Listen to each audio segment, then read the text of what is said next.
Daddy boy, Kevin. come back to my arms. Me. Daddy boy. Hey, Daddy, what's up? What's up? I'm You Daddy. called? I did, yeah. I wanted you to come back and sit on my lap. We don't Daddy. really have time to do this. Alright, we're good. Alright, we're sitting in one chair here. No. All right, anyway. I didn't build this for everyone to share a seat. Listen, daddies can share a seat. It's okay. That's a-okay. All right. It's June. Daddies can share a seat if we want to. Okay. Oh, just because it's June? I'm confused. It's June, the month of gaming. Okay. Nothing else. Anyway, so welcome everybody again to another episode. We'll talk of about that Caffeine after. Chat. Okay, sure. It's episode 97, folks. We are getting closer and closer to that big 100. But we have some more important matters to talk about this week. We have seen quite a few conferences, announcements, things like that. We're going to be having all our thoughts and discussions. But before we get to that, gentlemen, how are we all doing tonight? We all doing all right? Nah, Oh, okay. All right. I'm alright, I guess. Okay. Well, as long as you're okay. Did you murder anybody? You all right? No, I didn't murder anybody yet. Okay. Yeah. Okay. Well. He did now. Now he did. All right. So, gentlemen, what did we play last week? Anybody want to start us off? What we did? I guess I'll start us off. I never actually do. I played Rogue Company. Definitely, I played with Desinoto over there and a couple of our other friends we played Rogue Company with. I've been playing a bunch of Tales of Arise, making some progress in there. About 34 hours logged in that game now. So I think I'm halfway through the game. I think at this point the game's about 60 hours as far as I remember. So I'm getting through it. I'm really really itching for another JRPG. I actually am enjoying myself in this JRPG, and that's coming off of Persona and things like that. I'll play another one. I don't know. We'll see what I'm gonna play next after that. But I'll look at the catalog. I do have Returnal installed. So, Kevin, anytime you want to start, a co-op Returnal, let me know. I got Returnal installed. Shoot. I'm ready. Alright, hold on, we got a problem with that. You have to recommend an SSD to me? Yes, we can take care of that after the stream. I will 100% save you some money on an SSD. Don't you worry about it. If you need another JRPG to play, Saga Frontier 2 Remastered, do that. Okay. Or Saga Frontier Remastered, whichever one it was. Yeah. Okay. I'll look into that one because I'm enjoying the kicks I'm having on JRPG right now for some reason. I don't know why. A lot of replay value too, because you Oh, can play from every character's perspective. Oh.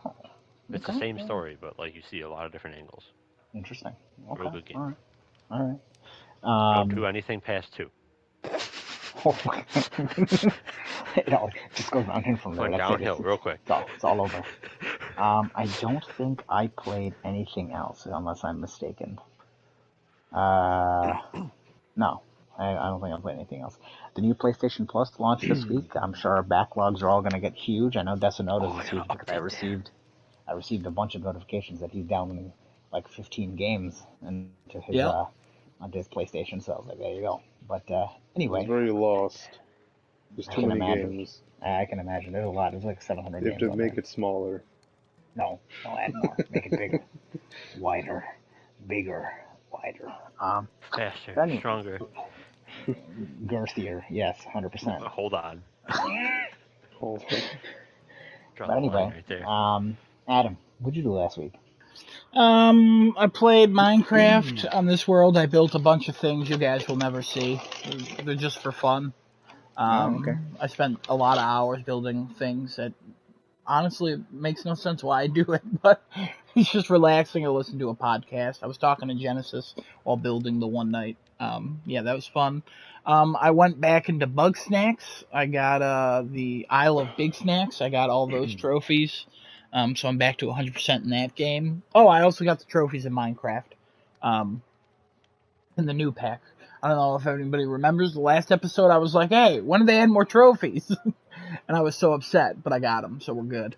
And then I played a demo of a game, but I'll talk about that when we get into the main topic of today's show, which was the Summer Game Fest Xbox Capcom shows. So, but yeah, that's it. When you were building that stuff, was that the conversation where you uncovered you are the nicest person on No, the face of no, the earth? that was that was like 2 or 3 days ago when you were okay. on, where you like were playing. It's the day you played Nickelodeon. You forgot to say Nickelodeon, by the way. I did, because you know why? Because I downloaded that game and I tried to erase it from my memory. That's how bad it was. Yeah, I knew you would forget because you hated it so much. I just figured you'd want to talk about it a little bit on It here. was pretty bad.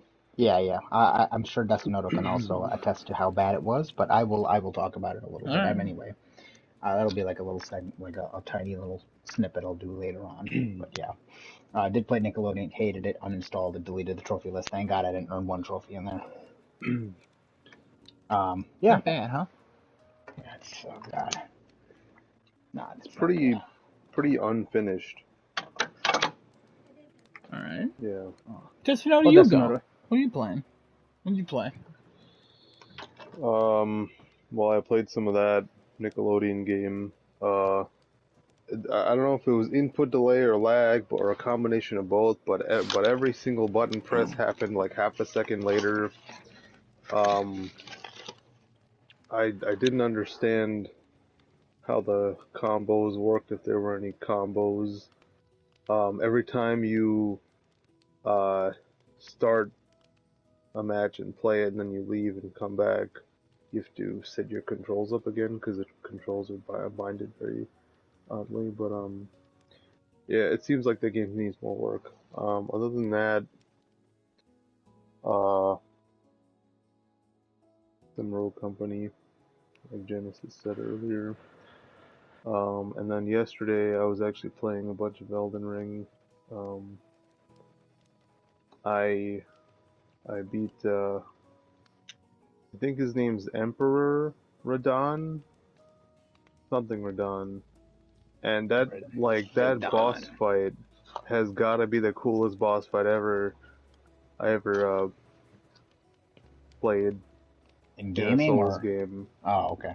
Like, I'm about to say, there's some cool boss fights that it I've was seen you play. just so darn sick, because you go in there, right? There are these cool portals that are in this game, just scattered around the world, and you don't know where it goes. So you go in the portal, transport you somewhere, you don't know where you are. So I ended up being in this place called Redmane Castle. I go through. There's not really any enemies there, and I find this further into the castle. There's a smaller section where there's a bunch of spirits, and then a couple like NPCs that are standing around, and they're waiting for this Radon yearly festival to happen, where everybody bands together to go and fight the giant dude named Radon, who rides on his horse, and he's like 50 feet tall and has like, I don't know, 30-foot long scimitars and like 100-foot long bow, and shoots all this stuff at you. And so you basically go through the portal, and you can summon like as many NPCs as you can, like 10, or I think maybe it's like 8 or 10 or so, and all of you just run at the guy and you start beating the crap out of him. And you can resummon them when they're dead. And having the horse in this game is like a complete game changer, because if you were to fight that guy on feet, it would be a lot more difficult, I think. If you didn't want to, or if you just don't want to use a horse, you could do that too. But then there's a second phase where he completely just disappears. The music stops, and it's all quiet, and then this guy comes back, raging down um like a goddamn firestorm down onto the beach that you're fighting him on, and the music starts back again, and he's all like blue and fiery and electrocuted, and it's like, oh my god, so cool. Um, Nice. So Actually it sounds Sounds sucked. great. amazing. Sounds yeah, amazing. yeah, like they haven't, like I never seen a boss fight like that where you could just summon as many NPCs as you can and you all go fight him, and he's like that tough where you really need to. Otherwise, he's like extremely difficult if you just go by yourself. I didn't even try that. It's too much. Sure, there's people who've done it by himself. Sure, someone Probably. who's done that where Yeah. you're crazy enough to just go fight him. Yeah. Sounds amazing though. Sounds like an amazing boss Yeah, fight. I recorded the video, so I don't know if I could show you guys through PlayStation after this, but I'll try. Or maybe I could just Yeah, you should be able upload to it. send it. If you linked your phone to it, if you have the PlayStation app, you can actually do it through that. It's way easier. Oh, and just like export it. Yeah, you can onto- export it, and it's way easier. Sometimes it's a little weird depending on how long the video is. It's like 4 minutes, I think. Maybe I could just You upload it to you should YouTube. be able to just attach it to a message and send it, I thought. Yeah, you can do that as well, but sometimes the PlayStation is like, hey, I'm never sending this message. It's done that to me a few times. I could see that happening sometimes too. Cool. Awesome, Destinato. Kevin, you want to finish this off as what you did? Sure. I know this is gonna come as a shock, but really more Destiny 2. Oh my god, I'm I in know, call I know. more. Oh I my got a god. whole bunch more exotics. One from Methuselah's day. We got Skyburner, and that is now relevant once again with Solar 3.0, and going with a Warmind build because that can actually do things. So I'm doing that. That's fun. I'm trying to get the catalyst going because I found that shortly after getting the exotic. Real proud of that. Finished a catalyst on Chiku's divination, solar bow. Alright, so that's cool. That's fun. Let's do it. I got Galahorn finally because friends of mine helped me out. Let's go. Nice. And there you have it. That's Destiny 2. Then I also played the Quarry briefly. Didn't spend a whole ton of time with it because I just was doing Destiny with friends who were available. So that comes up a lot less often than time for playing whatever I want to play. Takes But the little precedence, bit that yeah. I played, with the Quarry, real good. First impressions, I'm having a lot of fun. I wouldn't say it is less interactive, at least not yet. It's less interactive than previous games the studio has made. However, the quick time events are not as rapid fire. They're more like they come up. I don't want to say like randomly because that kind of almost implies that like they come up in bad spots. They don't come up in bad spots. They just come up at times when you're like, oh shit, oh shit. And they kind of give you a lot of leeway for doing it. There's not a lot of like super quick ones like there was in Until Dawn, where like if you were not at the ready, you were not making that bad boy. But there's still enough like interaction points, and it gives you control of characters through good chunks of the game from what I've played so far. Storyline seems to be pretty solid. Voice acting is pretty good so far. I don't remember her name, but the person from Sweet Life of Zack and Cody, she's doing Brenda a real good Song. job. Brenda She's really Song, yeah. standing out right now. She's honestly probably the best performance so far. So Nice, that's good. congrats to her. She was really good in Sweet Life as well, as far as I'm concerned. Yeah, that was that. Do you ever figure out where you heard who said it was less interactive?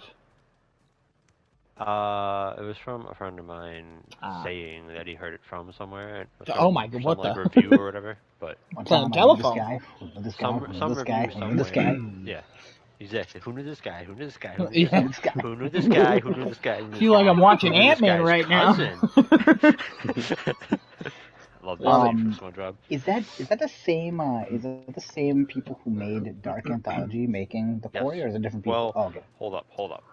Same people? I don't know. Same company, like umbrella company? Yes. Yeah. Okay. I don't know how many like teams they have. I have separate teams for the Quarry and the Dark Pictures Anthology because like I'm assuming Yeah. they're all super massive. Yeah. Okay. Yeah.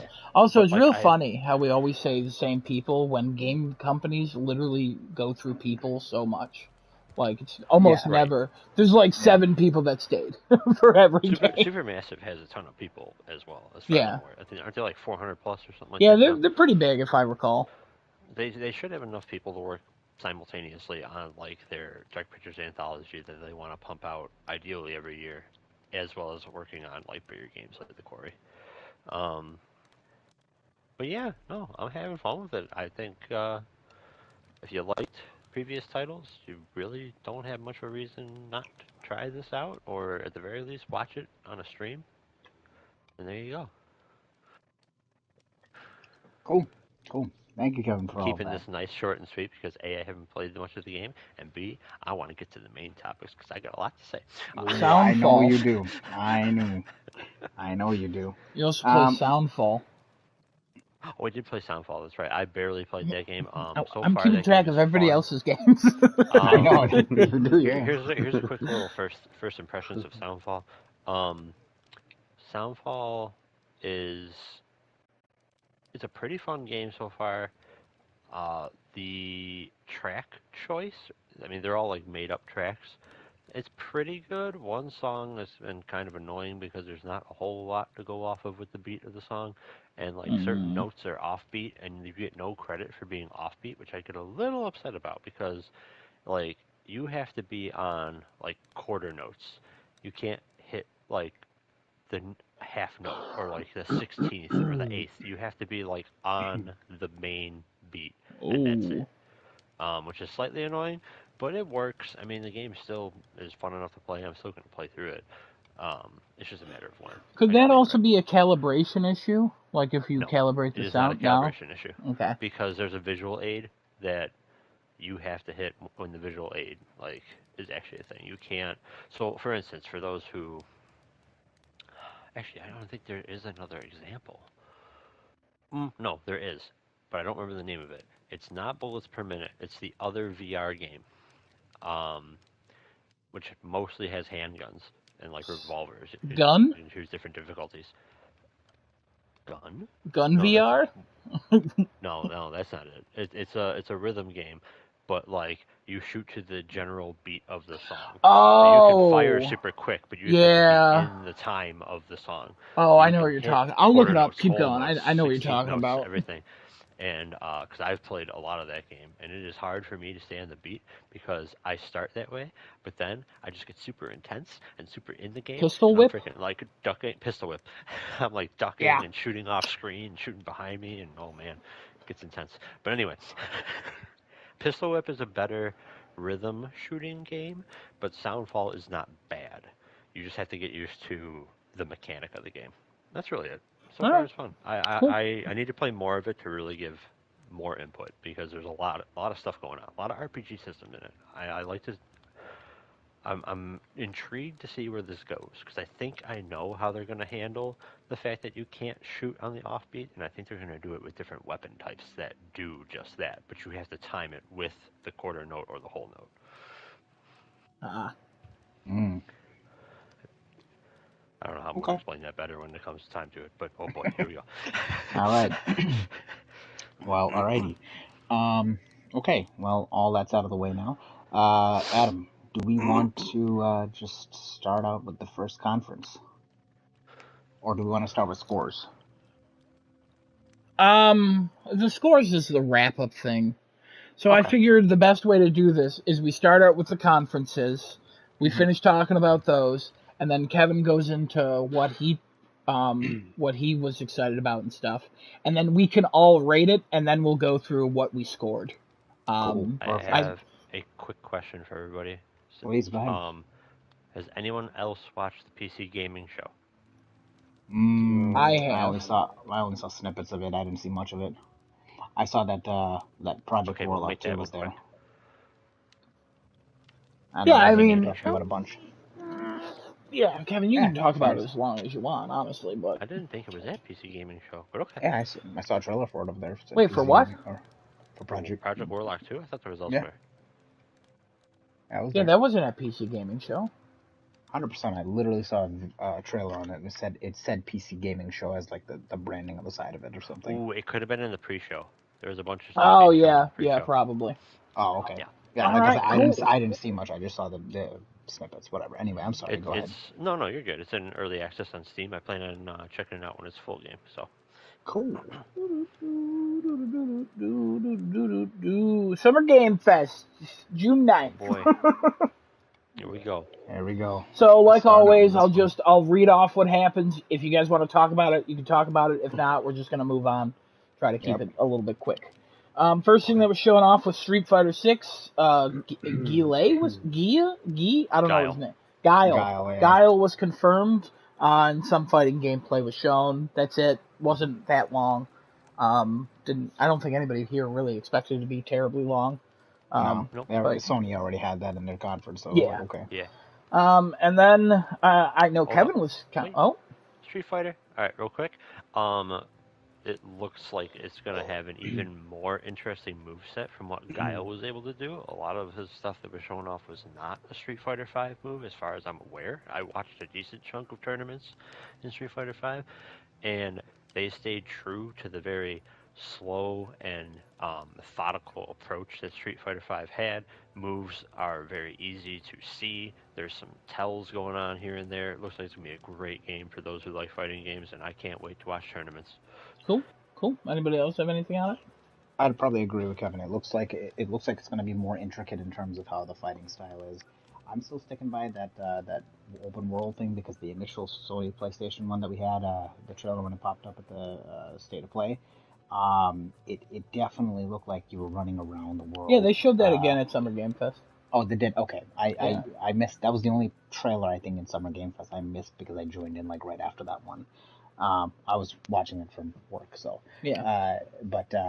yeah, I'll agree with Kevin. I think it's going to be a great fighting game.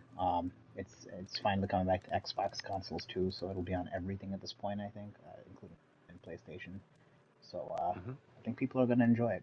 I hope they do. Capcom, Cool. I know, is putting their heart and soul in that. I think at this point. Oh Yeah. yeah. Oh yeah. Especially since they own PlayStation owns Civo.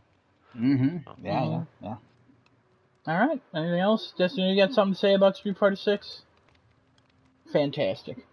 Looks very Oh. Artistic. Yeah. Cool. Fair. Cool. Honestly, yeah. The next thing I know Kevin was interested in, it's a CGI trailer for a game called Aliens Dark Descent. It's coming out 2023. Anything from anyone? I'm hyped for this because it looks a lot like Alien Swarm, which was a free game on Steam for. I mean, I think it's still free, but like people really just flocked to it when it first showed up, and then sort of petered out. But that was a really fun co-op, sort of top-down, sort of isometric game with four-man team up against a whole bunch of aliens and stuff. And you have different objectives. This looks like it's going to be kind of similar, so I'm intrigued. I want to know more. I'm not sold on it, but I want to know more. All right. Are you the one who said it looks like Helldivers? No, that'd be someone else. That's another Oh. good comparison. Yeah, somebody else said that. I don't think it was any of you. I just heard it and it's in my notes. But all right. After that, the Callisto Protocol. At first, the trailer was shown. It was basically the same trailer except a little bit more extended and with more gore. And then there was an interview with Glenn Schofield, one of the creator of Dead Space, I believe. And then they showed raw gameplay. And by raw gameplay, they showed about a minute in one area, and then a minute somewhere else. It looks like there's a green health bar on the back of the neck instead of on the spine. There is a dodge mechanic, a little bit of melee. You can stomp bodies. There is limb dismemberment. And then when you get killed as the main character, there are crazy death animations. He got grinded up at one point. His face got bit real hard until half of his head was gone. But yeah, that was kind of it for Callisto Protocol. Probably the best game of the show, if I'm honest. I would agree. That game looks Yeah. amazing. I can't wait for it. I'm all on board for it. I can't wait for a collector's edition to show up. I'm gonna order that. I want it. Give me it, please. No. By yourself. What do you mean no? By yourself. You said, I want it, give me it. I'm not giving it to you. Oh, okay. I mean, you could have given it to me, but okay. Hey. All right then. If you're good, maybe. I mean, yeah, with all that money you're gonna have now, yeah, 100%. Don't talk about my personal life.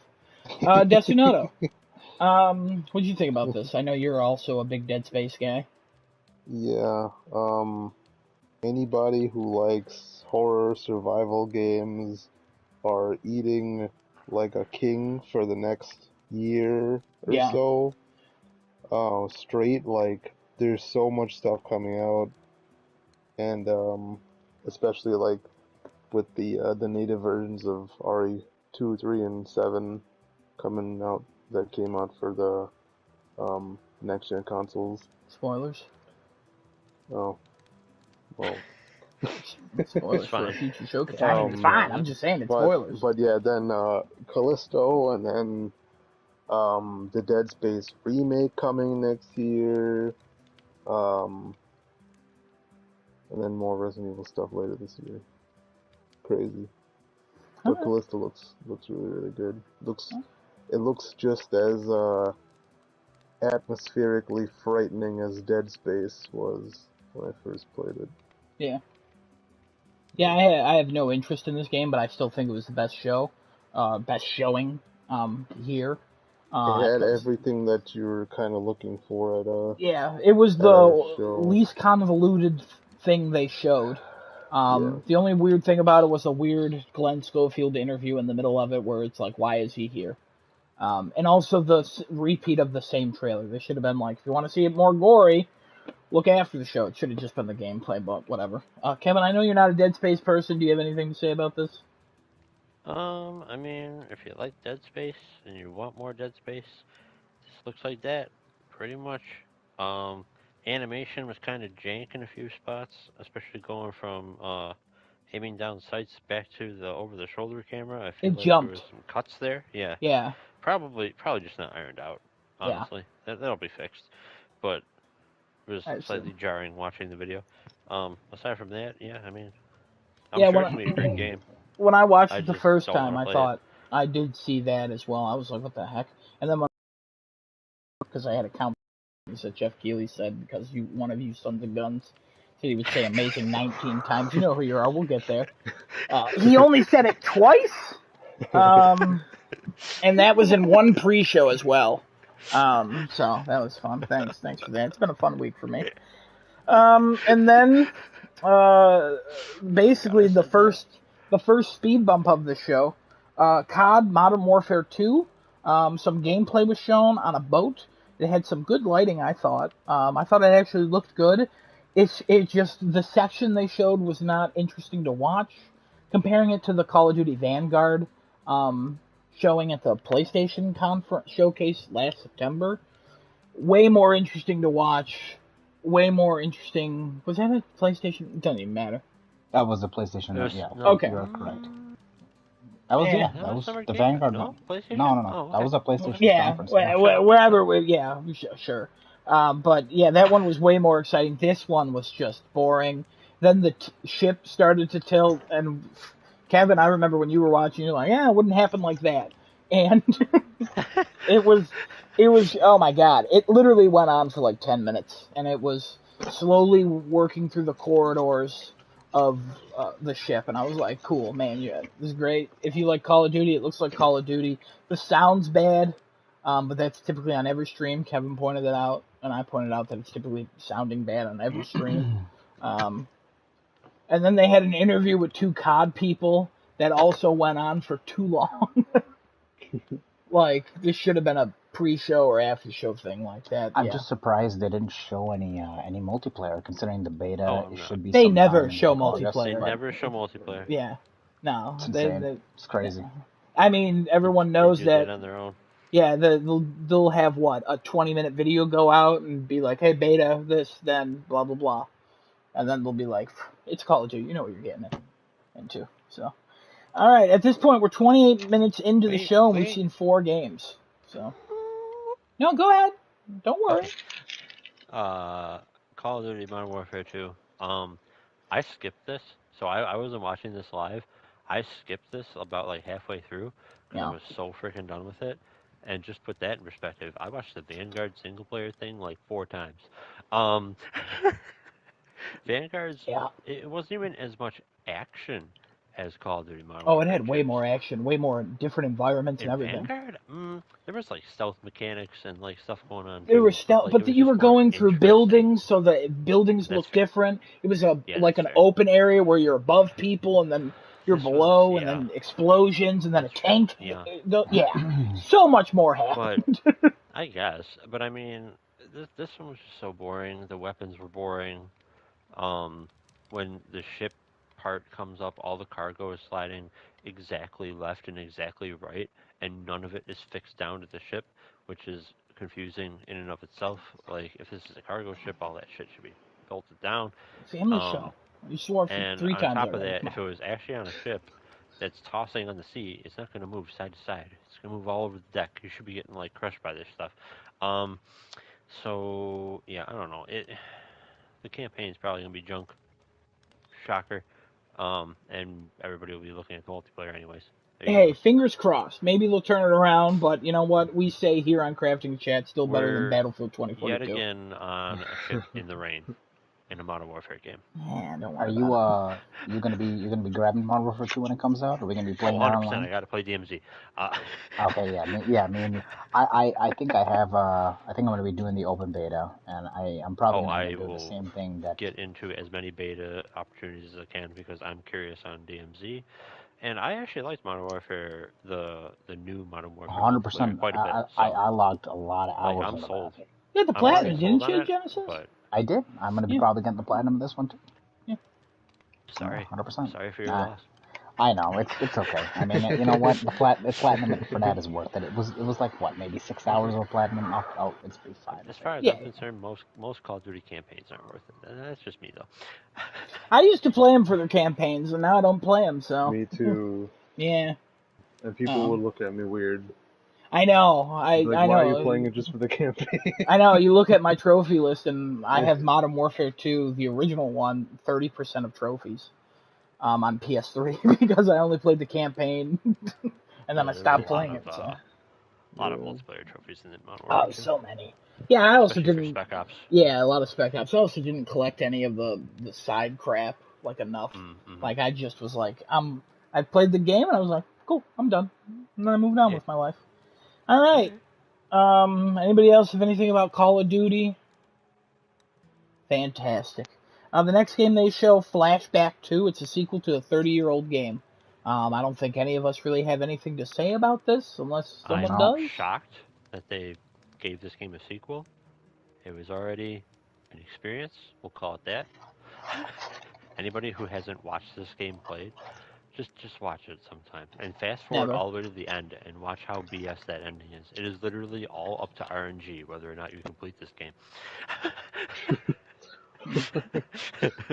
I'll just take your word for it. Never watched that, so cool. All right. All right, next game, Witchfire. This was originally shown at like a Summer Games Fest thing, at one of Jeff Keighley's shows back in 2017. I thought it looked like a medieval Doom. And early access is soon. I thought Kevin would be super into this. No. Yeah. So I watched this and I was like, oh, hold on, this could be a neat like homage to Painkiller because it's more Painkiller than a Doom game, except it looks boring as all hell. There's practically no enemies to fight. Every weapon seems to be more or less a one-hit kill, which can be done properly. Painkiller did this, but you have to fight a whole bunch of enemies in a tight arena. Um, and yeah, I don't know. It just looked super boring. Um, but who knows? This could go somewhere. I'll keep an eye on it because I would hope it would get better than what they showed because it just looked super slow. Um, Also, real strange that this is made by the people who made Vanishing of Ethan Carter. Could be why the game is slow. Maybe there's more going on than the shooting element. Couldn't tell you. But does it look like a good shooter game that I want to play? Not really. Ethan Carter might have been shot by the main character in Witchfire. That's why he vanished.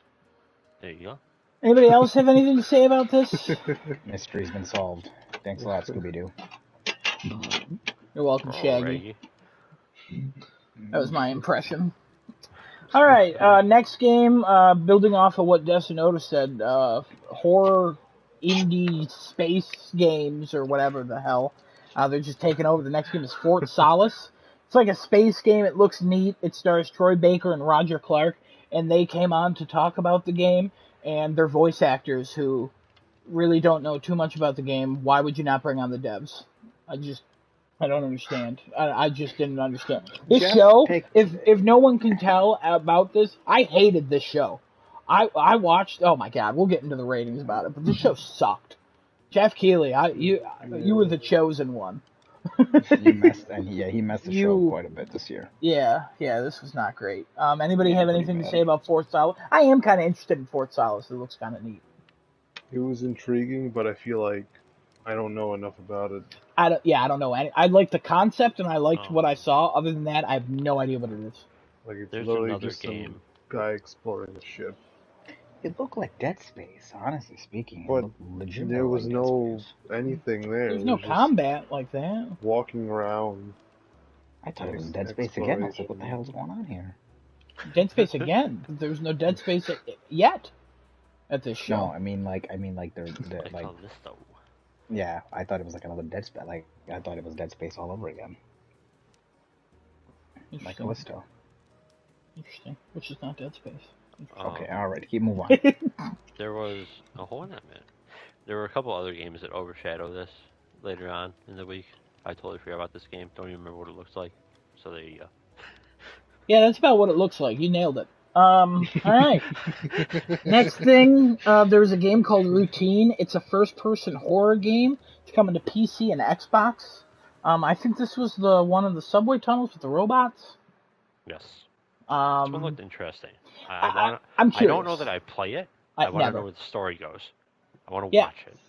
I could see this game coming out as like a 6 or like an 8.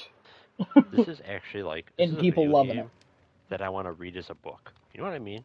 Like, no, I don't just like seems reading. Like it could go somewhere, but I don't want to play it. Of course, I like reading. Or watch a movie. You know? Yeah, a movie. Yeah. 100% a movie. But also, I probably won't watch this. And honestly, there's a bunch of YouTube channels that do that now, so I might just do that. Oh yeah, I know. I watch the Injustice one every so often. Like just look story cutscenes. Good times. All right, the next thing, which is somehow we're still not at the weirdest thing, but definitely one of the weirder things. The Rock appeared via live stream from his gym, very sweaty. He was sponsored by his Zoa energy drink. He did his eyebrow move. He kind of gave himself nicknames. One of them was Big Drink Energy. I like The Rock, and I think his videos he does in this style are usually like good. He's talking to the fans, he's talking to the people. You know what I mean? This video was weird as hell.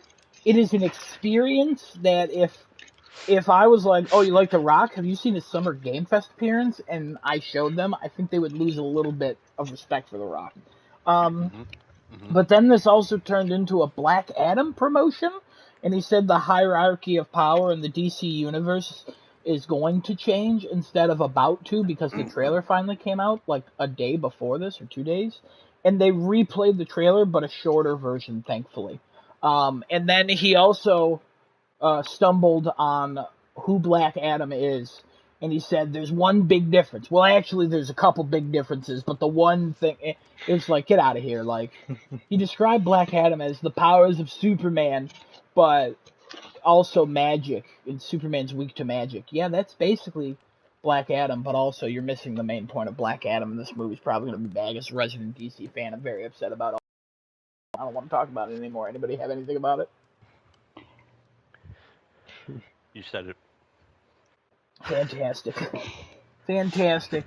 Then all of a sudden, a commercial for Outriders World Slayer. It's a DLC coming June 30th. And then there was a commercial for a Switch, and then a Fall Guys commercial that was live action with people turning into the Fall Guys character. Which could be a cool horror game. But at the same time, yeah, this was not great. But then the weirdest part about all this was Jeff Keighley was like, hey, those were commercials you just saw looks at Outriders, the Switch, and Fall Guys. I'm like, those were literally commercials. Don't act like the ads were part of this show. Don't lie to me, Jeff. Don't lie to me, Geoff. Don't lie to me, Dorito Pope. I swear to God. Genesis, what were you gonna say? Um, Follow that up. Come on, you got this. um, I uh,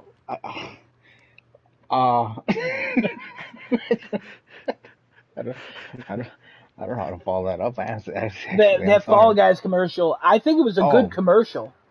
I remember It now. didn't fit. Why did they have a Fall Guys commercial? What was the point of it? I don't. It I, was just to it's promote going Fall free to Guys. play. It's going free to play. But we knew that like a month ago. Yeah, but it's a commercial for the game. It's literally advertisements for at this, but they made it part of the show. Instead of But it going Adam, to commercial break, this is what this is. Because I normally when we I watch the Game Awards, they have like, I don't know, like 5 minute commercial breaks, like, ew, drink this Nespresso coffee or whatever the hell. But this all of a sudden popped in here, and I was like, what the hell is this? Like it's so stupid. It's so stupid. I didn't like it at all. I didn't question like it at all. is Fall Guys on mobile? Is that on iOS and Android? No I don't think idea. so. No idea. I'm I with would have Kevin though. I would have thought if that commercial was there, they were gonna promote it for mobile or something like that, like That's a Android, fair iOS, point. whatever.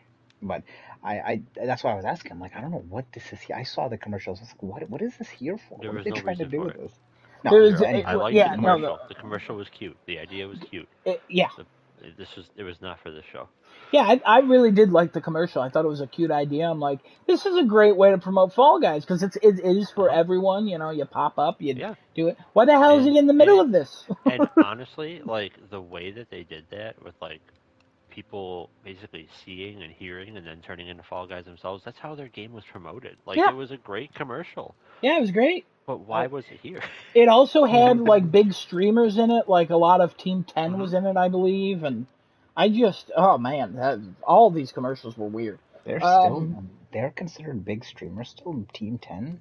Is that who it was? Team 10, Kevin? Uh, I don't know I either. don't know. I I think didn't it's Team recognize 10. anybody I in don't know who Australia. Team 10 is. I think it's Team 10. If You it's talking not, about Jake Paul and his crew? That's Team 10, I think, is what I oh, I remember. don't know. It wasn't. I don't think it was them. Jake Okay. Paul was too Anyway, I'm sorry. busy getting beat The only or team I winning. I know don't is know. Team 17, but that's very different. It could be Go ahead. them. I don't know. No, Team It 17 was develops worms. it was a house. One of them house creators. Like a bunch of creators live in a house. It was that. I don't Might have know been what them. any of them called. I don't know what any of them are called. I don't care. A bunch of them were in it, so clearly they paid Uh, for it. The yeah, that's next fine. game was Frost Giant Studios showed up. They showed a game called Stormgate. You could register for the 2023 beta, and then there was an interview with the developer. I wrote nothing about the game because it either didn't stand out or I didn't care at this point. Anybody have anything on Stormgate? Fantastic. The next game, it's called High Water. You're on a little boat. You're going through like if you've seen the movie San Andreas starring The Rock, it's similar to the ending where after the tidal waves hit San Francisco, he's on a boat and he's going through like the town and all that. It's similar to that. It was a nice little trailer. It said the world ended on a Sunday. I thought it was interesting. I thought it was kind of cute. I added it to my watch list because I'm like, oh, if this ever goes cheap and the trophies are good, I'll play this. But anybody else have anything about this? Nope. Cool. Then Jeff Keighley, forever remaining on the middle ground, he called the Ukraine war a Ukraine conflict. Brought that up, said the replace devs wanted to be there but couldn't because of the Ukraine war, not conflict. It's not a conflict. If you call it a conflict, it makes it sound lesser than what it is, Jeff. So it's a You war. failed me Why? here. First of all, why bring that up into a gaming show? Like, I don't First of understand. all, because there's a lot of Ukrainian developers. That's why. I It's good know. to bring it up, but at the same time, Uh, like, I don't know call if it what that's it the is. best thing to Bring it bring up up. correctly. Yeah, bring it up correctly. And then American Arcadia was shown off.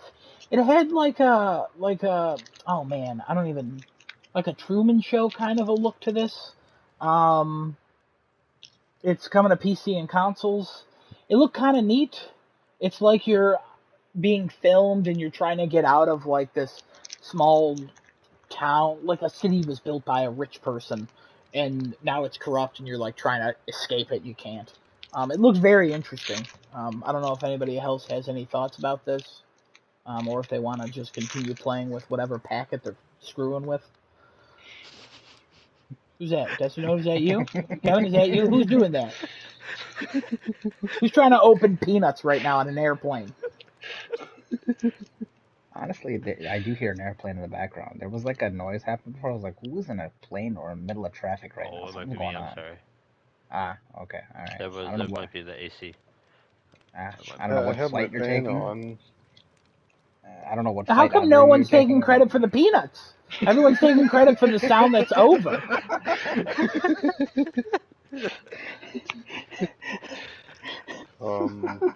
That would We be got to keep me. you guessing. Nah, I just know just it's move on. you.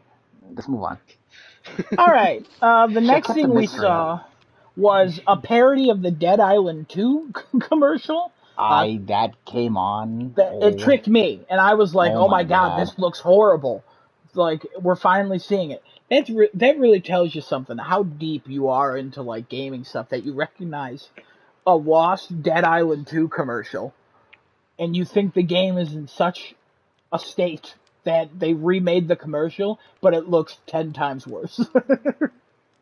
So Was there I rumors we were supposed to see that this Summer there Game Fest or that sometime game in has there? been rumored for every event for the dawn since the dawn of that commercial. So God, yeah, but yeah, it's that Goat Simulator 3. They skipped 2. they So skipped too. yeah, What there's no was? Goat Simulator 2. It's called Goat Simulator 3. They skipped it. They trolled us, tricking people into thinking it was going to be Dead Island. Yeah, honestly, probably the most memorable trailer here, and that's not good, Jeff. That's not good, Jeff. Anybody have You anything? gotta write him a strongly worded letter and let him know where he's failed you. I can't write him a Actually, strongly worded letter. It just turned into a death threat. have Wow. have what do I call him? Hang on. Have Heart to heart. uh Corey in the no house? Corey in the house. Huh, Yeah, have Corey in the house write him a strongly worded letter. I'm sure he'll get the message across. cool. Cool. Alright. Anybody else have anything? The hell is Corey in the house? What? I said, who the hell is Corey in the house? What does Corey in the house start with? Oh, got it. There we go. Alright, the next thing we saw was Marvel's Midnight Suns. Oh Um, God. it's not quite a revamp. It Nope. shows Venom as part of the bad guys. Spider-Man was also shown. Blade was shown. A couple others were shown. And then, Hulk is on the bad side too in that one. yep, Yep. yeah, and that's why I said and then there was more. Then people online speculated that the other two people on the bad side are Scarlet Witch and Hulk. Um, yeah, also coming out October 7th. Also, I'll believe it when it happens. Yeah. Also, first time Spider-Man's on Xbox since ever. No, Activision games. No. They were always there. Yeah. Oh yeah, I forgot about that. But that was a long Yeah, time everyone ago. Like does. over. Everyone Yeah. does. Yeah, the Xbox Spider-Man 2. account made a Great game. funny tweet about it. Yeah. Spider-Man, Welcome Spider-Man Spider-Man back. 2, Spider-Man PS2, 2. bad game. I played it on I Xbox. I always thought that was a good game, wasn't it? Oh, everyone thinks Fantastic. it's a good game. I think it's a bad game. I think the only good Spider-Man game that's Game. old is the one that was on GameCube, Web of Shadows. Not Web of Shadows. Ultimate Spider-Man. That one. Oh. Because you could play as Venom as well. That game was awesome. I think every other Spider-Man game sucked. And I played Spider-Man 3 with the stupid boomerang controller on the PS3. That was fun. Good times. Remember that? Controlling the Hobgoblin with that dumbass 6-axis? No Yeah. one? Alright, I cool. remember that. I Cool. played Spider-Man 3 on a worse system than you. I played it on the Wii. That's even Yeah. worse. Try Wasn't turning bad. into a symbiote Spider-Man by shaking your nunchuck and your Wii remote a bunch. Made it look like you were jerking off in the middle of nowhere. Fantastic. I mean, usually where that happens. This So, just for in. me. Genesis's living room is the middle of nowhere. Soon, Yes. Courage the Cowardly Dog will pop out of the oven. Oh, Mario! And Too much then macaroni. Why the oven? Why did I choose that? Couldn't tell you. hysterical. Good show. Too much Watch that. macaroni. Too much cheese. All right, we got a lot to get through. Please. As much as we all love Courage the Cowardly Dog here. All right, the next thing was the Cuphead people. It was talking about the DLC. I just was so distracted. The lady who popped on had the largest wedding ring on. Like the diamond was huge. It had I to did not be. notice it. It had to be like 2 No. inches. Honestly, watch it and you'll be like, "What the? It's huge." that lady's doing great. But Whoever proposed, also yeah, right? they're married. It's a Um, prop. but then they showed footage of the game. It showed some verticality. Showed a boss fight. It actually looked pretty good. I don't play Cuphead, but they showed the new character. I know that character has like 1 extra health, so people think it's easy mode. But based on previews, apparently that character also can't do certain things, which is kind of like another thing. If you gain health in the game, it's not important. It doesn't matter. We're not Cuphead people here.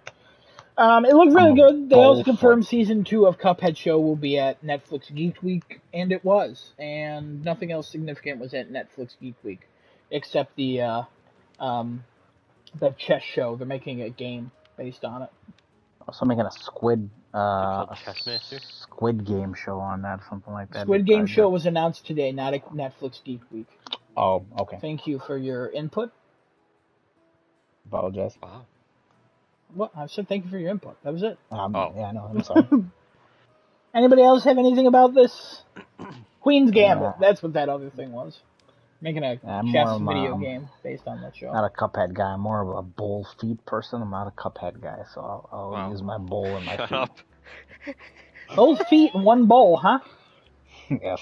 Not bowl's feet 2 or feet, bowl 1 foot. bowl. Let's move on. Bowl feet. 2 feet in one bowl. Finally, the sequel to Two Girls, One Cup. Interesting. Mm.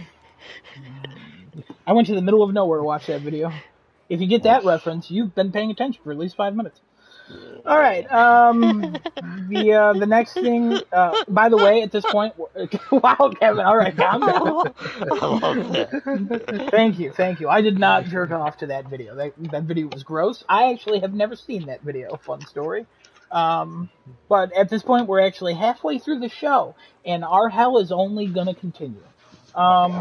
Neon White, it was shown last year. That's the next game. It's first-person game, coming to PC and Switch, coming out June 16th. We've rated it. We'll talk about that later if we want. There's like a card combat system. You like pick up cards, and then you deal it in first person. It looks interesting. It looks kind of intense. It's not for me. I don't know if anybody else here is interested. No. Cool. The next game was a game called Midnight Fight Express. It's one guy in Poland just developing it. They also said he was a single father, which we don't know if he's a father to one single kid or a single man who's also a father, because the comma was not there. So a lot of people, a lot of questions. But it's a top-down. It's top-down. He's a daddy. Yeah, he's a daddy. Congrats, Midnight Fight Express. You get the Honorable Daddy Award for this year's Summer Game Fest. But it's a top-down. It looks kind of fun. The demo's live now. It kind of reminded me of Hotline Miami. It's coming out August 23rd. Anybody? Any thoughts? There's a fly buzzing around my head. I have a thought. Any thoughts related to this? Nope. Well, no, slightly. Genesis, at the end of this, we got to give out the Daddy Award. For real. Yes. A Please. game both you and I agree on, alright? I would love that. At the end of Start all thinking. of the conferences, or at the end of each conference? No, at the end of the whole of everything we're doing. Cool. Because I have a segment where I'm giving awards. Yeah, so. that's fine. All right. The next game was Warframe. It was the Deviri Project expansion. Why is this here? There was also an interview with the community manager. Why is she here? Why is any of this here? She's always representing the game. Good for her. It's her job. But also, why is she at Summer Game Fest? Everyone who's playing Warframe, I forgot its name. That's why it shouldn't be here. Warframe. Everyone who's playing Warframe is already playing Warframe, or they know about Warframe because they're in the community of Warframe. If nobody's watching the show going, man, I hope Warframe shows up. No, put out a tweet. Upload a video to your YouTube channel. Why are you here? Why dedicate so long to this? How much did Warframe pay you, Jeff? Oh my god. I feel like I'm Corey in the house in regards to this show. Because Jeff Keighley has just betrayed me. This show sucked. Anybody have anything about Warframe? I mean, Warframe is Warframe. I know Desonato was big into Warframe back in the day, but like, it's the same with Final Fantasy Online. Those two games, if you're playing, you know what's happening in there. You don't need any sort of conference to tell you what's going on. So, I agree with you. Just put a tweet and be done with it. I don't know why there was any time dedicated to this. Well, let's prove that. Desunoto, you played Warframe. Now that you know about this, are you going to go back to Warframe? No. Exactly. Jeff, learn from this. The next game was... What? Retweet. Thank you. The next game was Honkai. I think that's the company. Star Rail. It's from the Genshin people. I have no idea what this is. I don't know if it's based on anything. Honkai is it's an actual like franchise of games. MiHoYo is who makes the games. Genesis, did you know that as well? No. Okay, interesting. All right, then the next game, which I said it was a game for Genesis, if you know his real name, fun fact. This is called Zenless Zone Zero, or I called it Z3.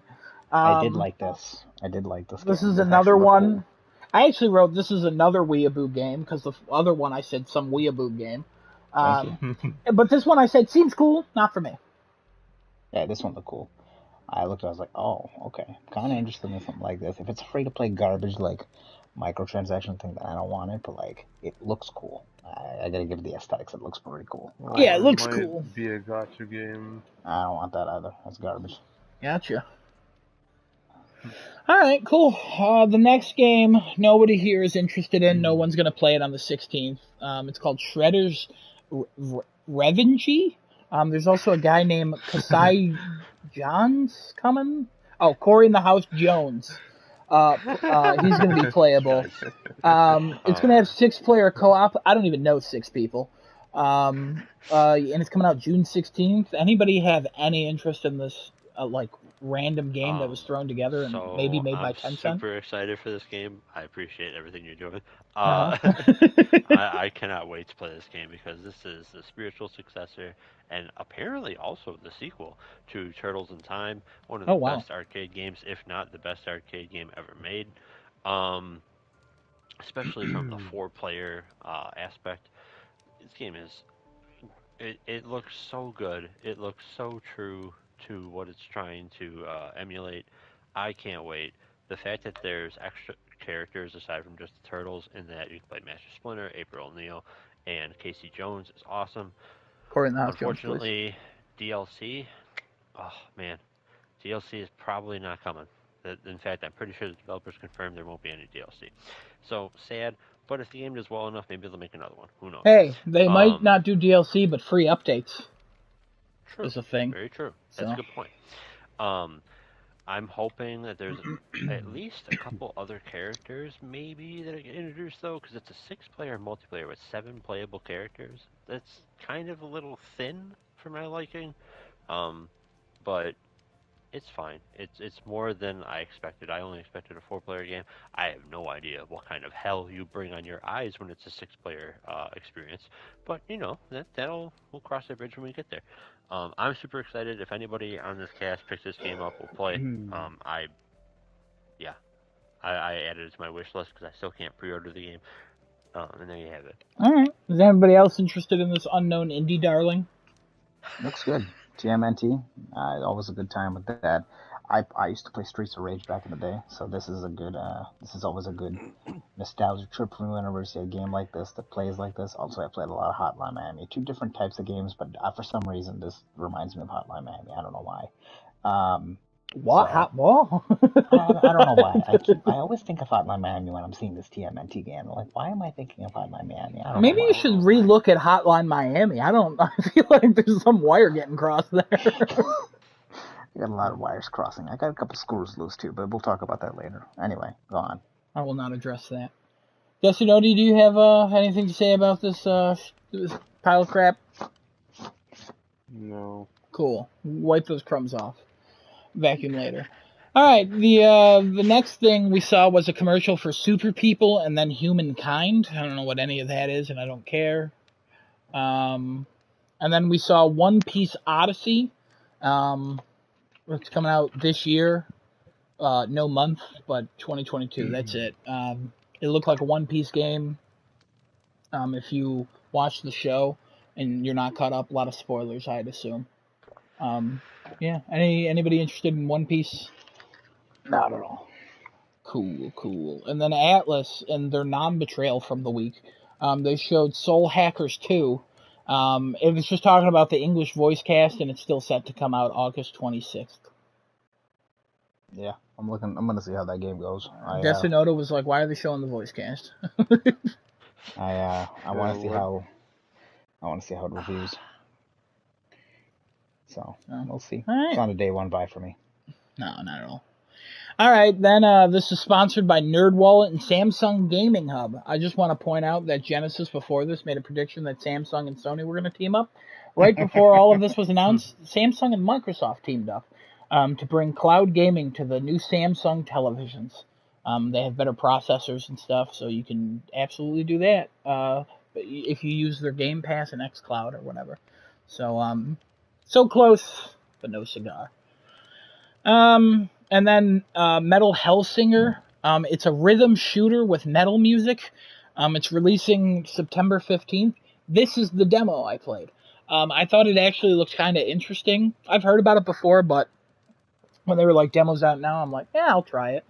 It's a first-person shooter, and you have to attack when the beat of the song is playing. You're freely moving around, and you're moving the camera. My brain and my hands are not musically inclined. I do not understand when a beat is. When I used to go dancing, Kevin's roommate and friend of mine would be like, do you not know where the beat is? And I'm like, I've got to be honest with you, I have no idea what a beat is. I lose it in the song because there's so many other beats playing.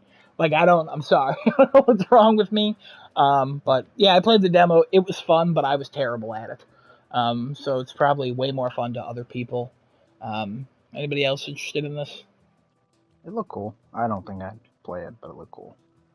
Cool. Kevin or Des? Considering it. Yeah, try the demo at least. Yeah, I should. So, all right, cool. Then the next thing. On Metal Hellsinger demo next week. Oh, cool. There we go. The next thing we saw was a first look trailer at The Quarry, the game that came out last week. We saw a first look trailer. Jeff, how is that a first look trailer? What does that mean? He was like a first look. That came out on the 10th, didn't it? They put a first look at a game that was I completely missed that. Okay, I knew they would put The Quarry in there because I made a prediction and I doubled down on it. I'm like, The Quarry's going to appear either as an ad or part of the show. Little did I know it was both. And it turned, Jeff was like, hey, now an ad from The Quarry in this exclusive first look trailer. And it was the first section of the game, and it was over in about 30 seconds, and then it was interstitial cuts of the game. And I was like, well, how is this a first look? First look at what, Jeff? First look at what? I hated it. All right, anybody else got anything about that? No, probably not. No. Yeah, shouldn't have been here. Knew it was going to be here. And then the next game was Nightingale. This was previously revealed at the Game Awards. It's a survival-looking game, and there's also realm cards. I have no other descriptions for it because at this point of the show, I wanted to die. Bless. Thank you. That sounded serious. Holy shit. Again, the swearing just keeps going. Fuck this family show. It's over. Fuck Jeff Keighley. I love you, Jeff, but sometimes, man, you put on a show and this wasn't it. This wasn't the show. All right, the next thing was an app for Saints Row. It's called Saints Row Boss Factory. You can download it now on consoles and PC.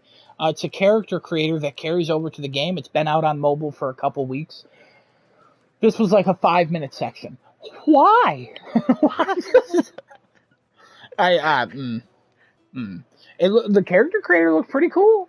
They should have made it Jeff and then got it hit by a car. And I would have said, this is a great show.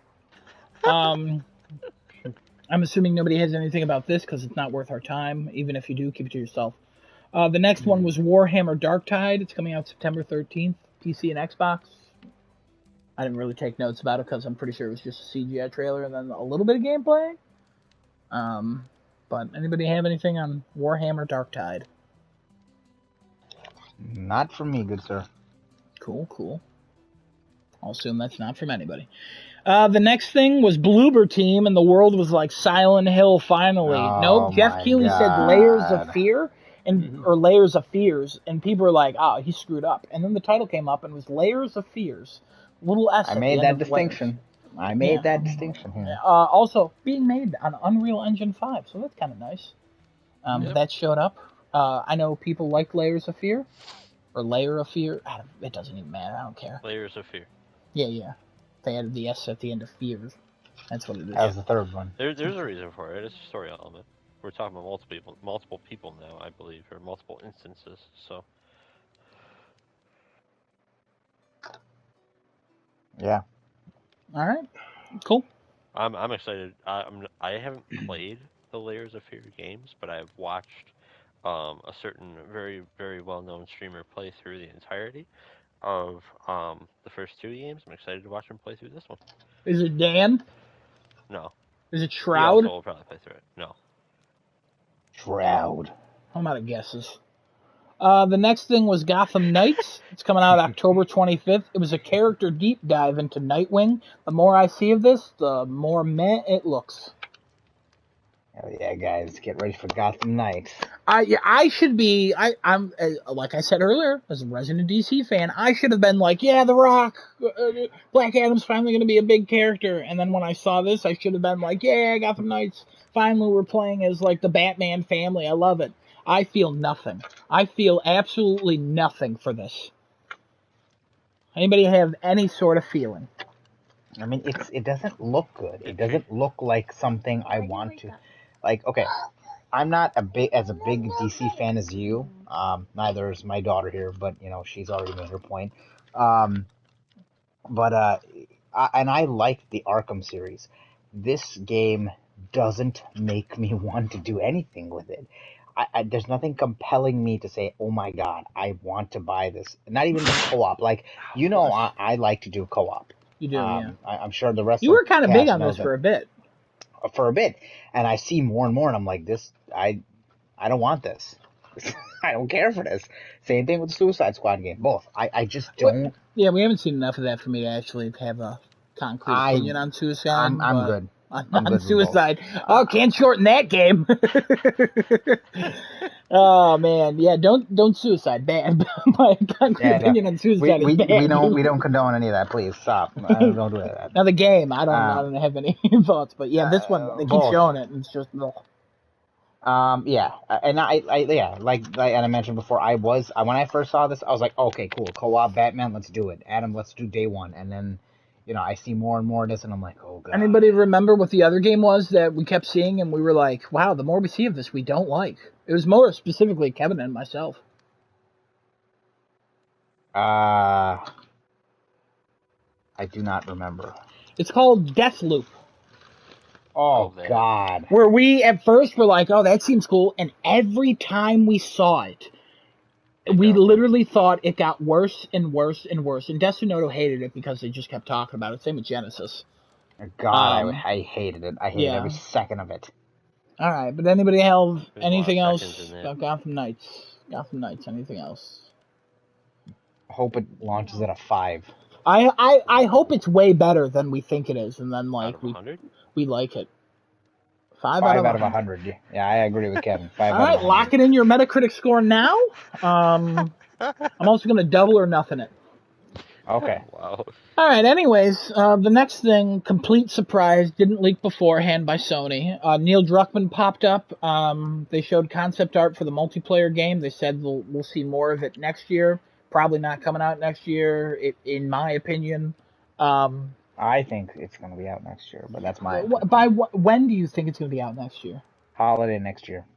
That is an interesting guess. Love it. Um, it's set in San Francisco. It's just so big. The concept art we saw, I'm in. Cool. Yay, I'm in.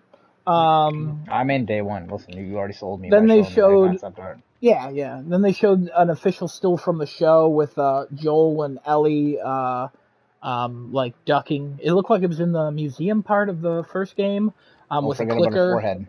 in the background. I wasn't gonna even bring that up because I don't think it's that big of a deal. The only one who does think it's a big deal is Destinoto over here. Woman hater. Classic known woman hater, He's Destinoto. not a listen. He doesn't like the giant forehead. Is what his problem is, and it's a valid concern. It's a giant forehead. I've seen it. It's a very big forehead. Covered. Ellie in the game has her hair Land a covering the plane front on of it. it. Hey, Just put some of the hey, hair in front of it and you hey. cover it. Yeah, you could Guess land. what?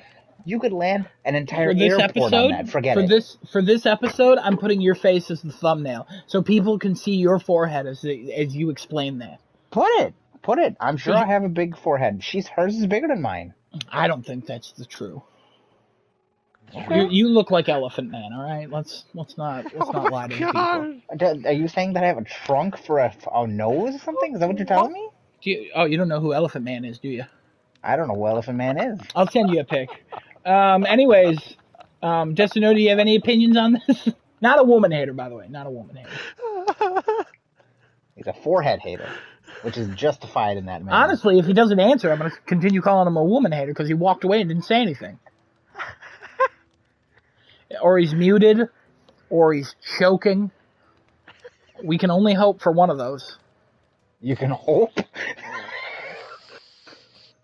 Okay, all right, keep going. Keep going. Let's move All on. right. The woman hater has stepped away. Troy and Ashley also confirmed to be in the show. They're playing different roles because they're both too young and too old to play the roles that they originally played. And then there was a trailer for the remake. It's coming out September 2nd. Neil Druckmann, not happy Sony leaked this beforehand. And then Yeah, Neil... he was unhappy. He was not happy at all. He made multiple jokes about it, and then Jeff Keighley was like, "Hey, what are you working on?" And he's like, "I'm literally not ready to talk about this. Why would you even bring this up?"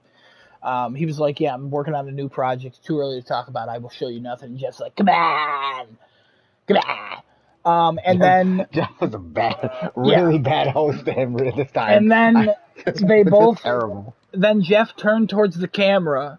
And then slowly the other people just started walking away. And then Jeff Keighley was like, "This is the end of the show." First of all, if The Last of Us remake was a secret, you don't end the show with that. It's a remake of a game that came out 9 years ago to this day. It looks fantastic. The more I see of it, it looks really good. I don't know if I want to pay $70 for it, but I think it actually looks like a real big improvement. But at the same time, that's not a show closer, Jeff. This should have been an hour and 10 minutes at the most. And it should have cut out the dev interviews and stuff. Put that in a post-game, post-show, or whatever. Like, no. Let's see. He also confirmed it's going to be back next year, both digital and in person. But that's that show. Anybody have anything else about that show? I hope, for his sake, he cancels this show for next year and just lets E3 come back. E3 is already confirmed to be coming back. He's also still doing his show. No, what I mean is, at this point, I would have rather watched a canceled E3 2022 than watch this stupid show he put together. Did anybody watch the E3 show last year? Yeah. Yeah, I watched it. Hosted by who? Oh God.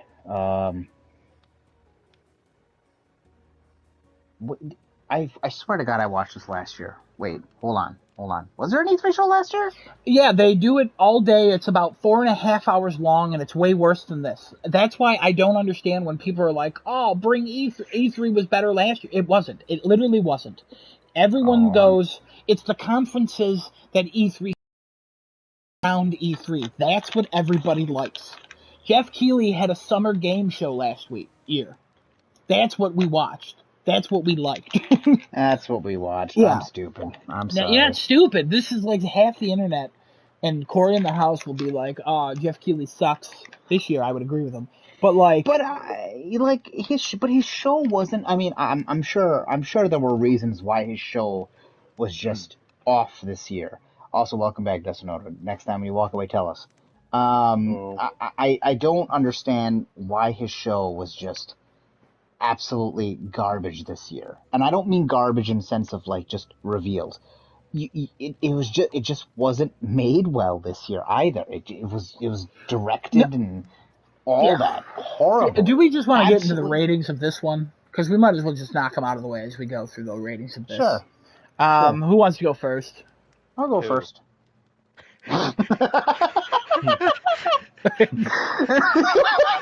For a second, I didn't laugh because I thought you said you, and then I realized you said two.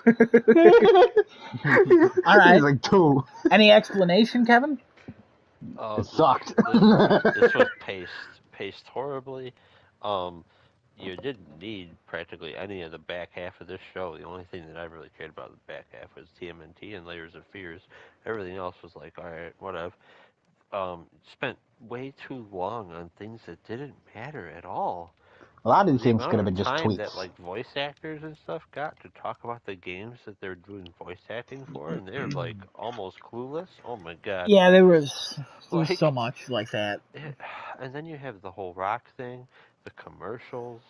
There was just so much that could have been cut from this, and you could have put like other things into this.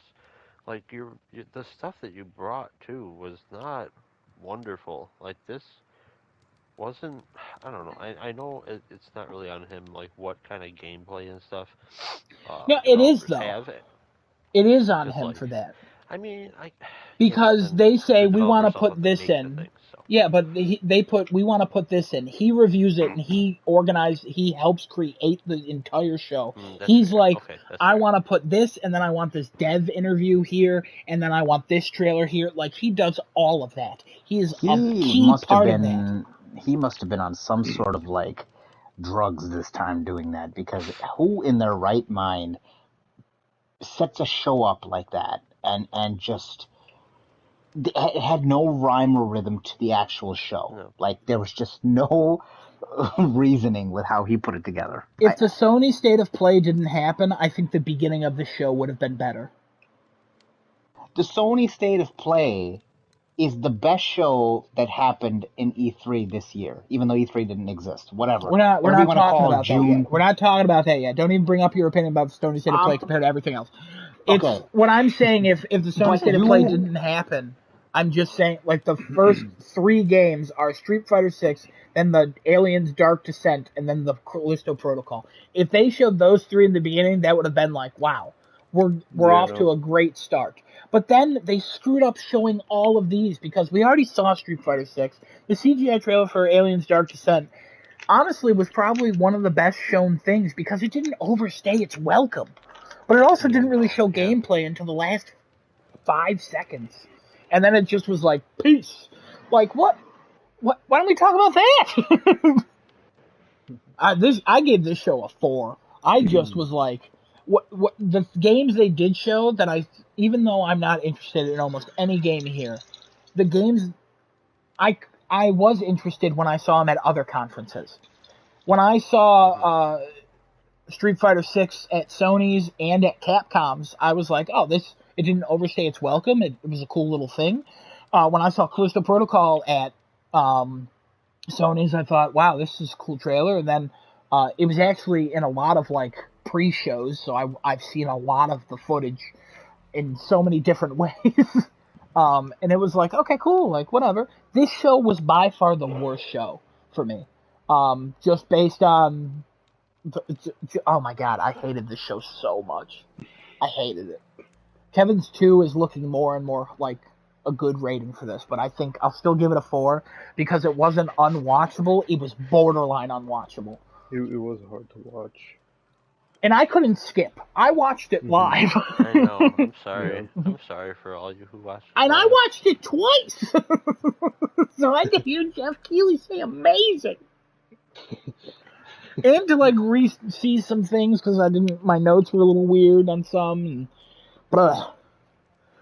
Genesis or Destinoto, what's your scores? That's what I'm gonna go first. I think I gave it a 4.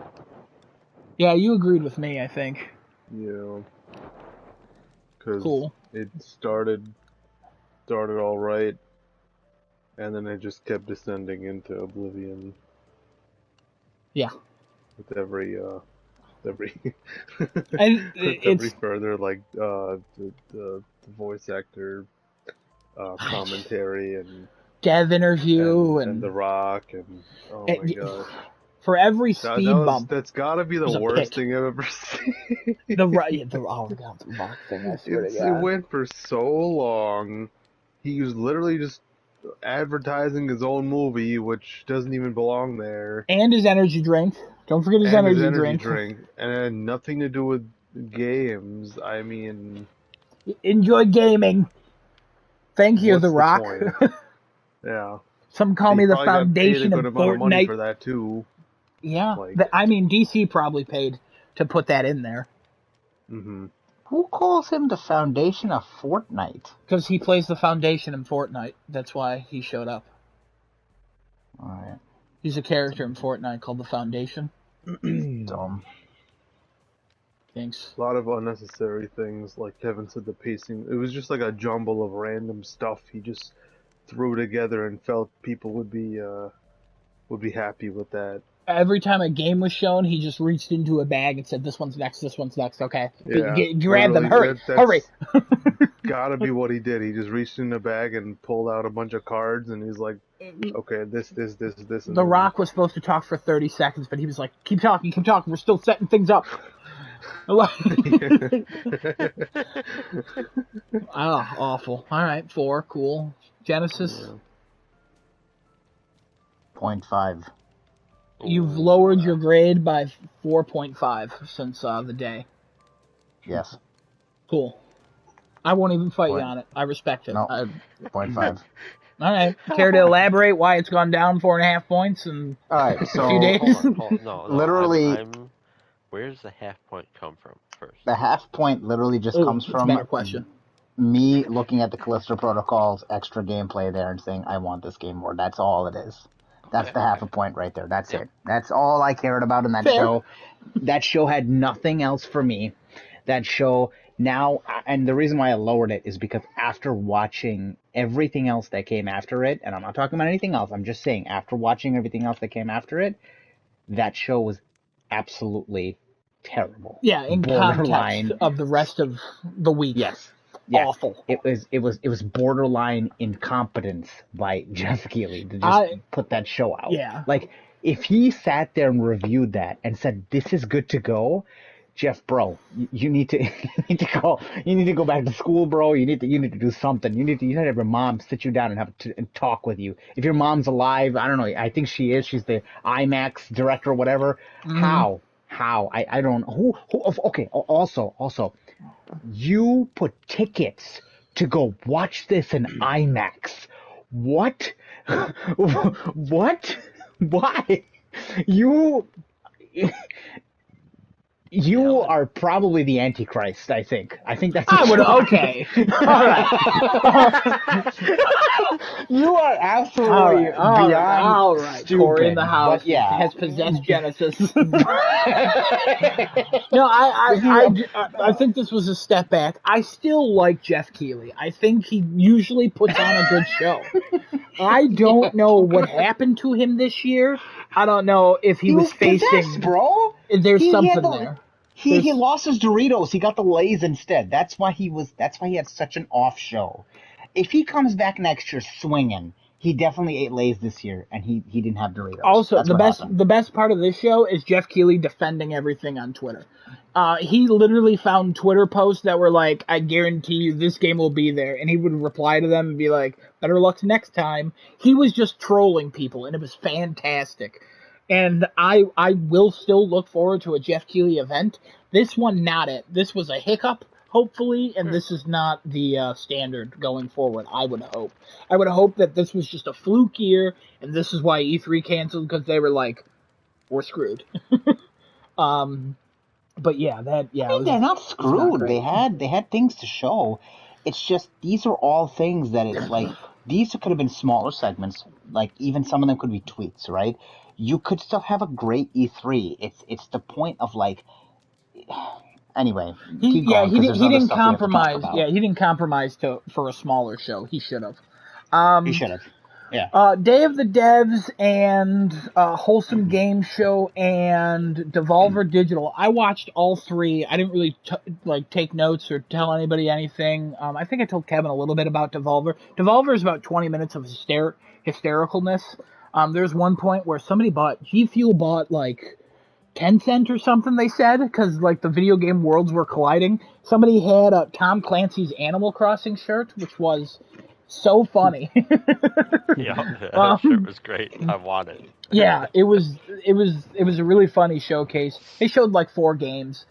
Their stock also took a giant hit because they lowered their sales. So good luck to Devolver Digital. I hope they stay. Nina Struthers, never forget, she was in the PS5 reveal. So anyways, the next thing, the big one, Xbox and Bethesda. There we go, At this boys. point, I would literally just call this Xbox. It seems like they still want to recognize Bethesda, which is cool and all, but alright. This opened with Redfall, beta gameplay. It showed some characters, like all 4 characters. They also confirmed at the other Xbox showcase. I'm going to kind of combine some information here. They showed at the other Xbox show that you can, if you all want to be the main character Layla, you can all be Layla. If you all want to be that sniper character, you can all be that sniper character. So it's 4-player co-op. It takes place on an island in Massachusetts, and it's coming out in 2023.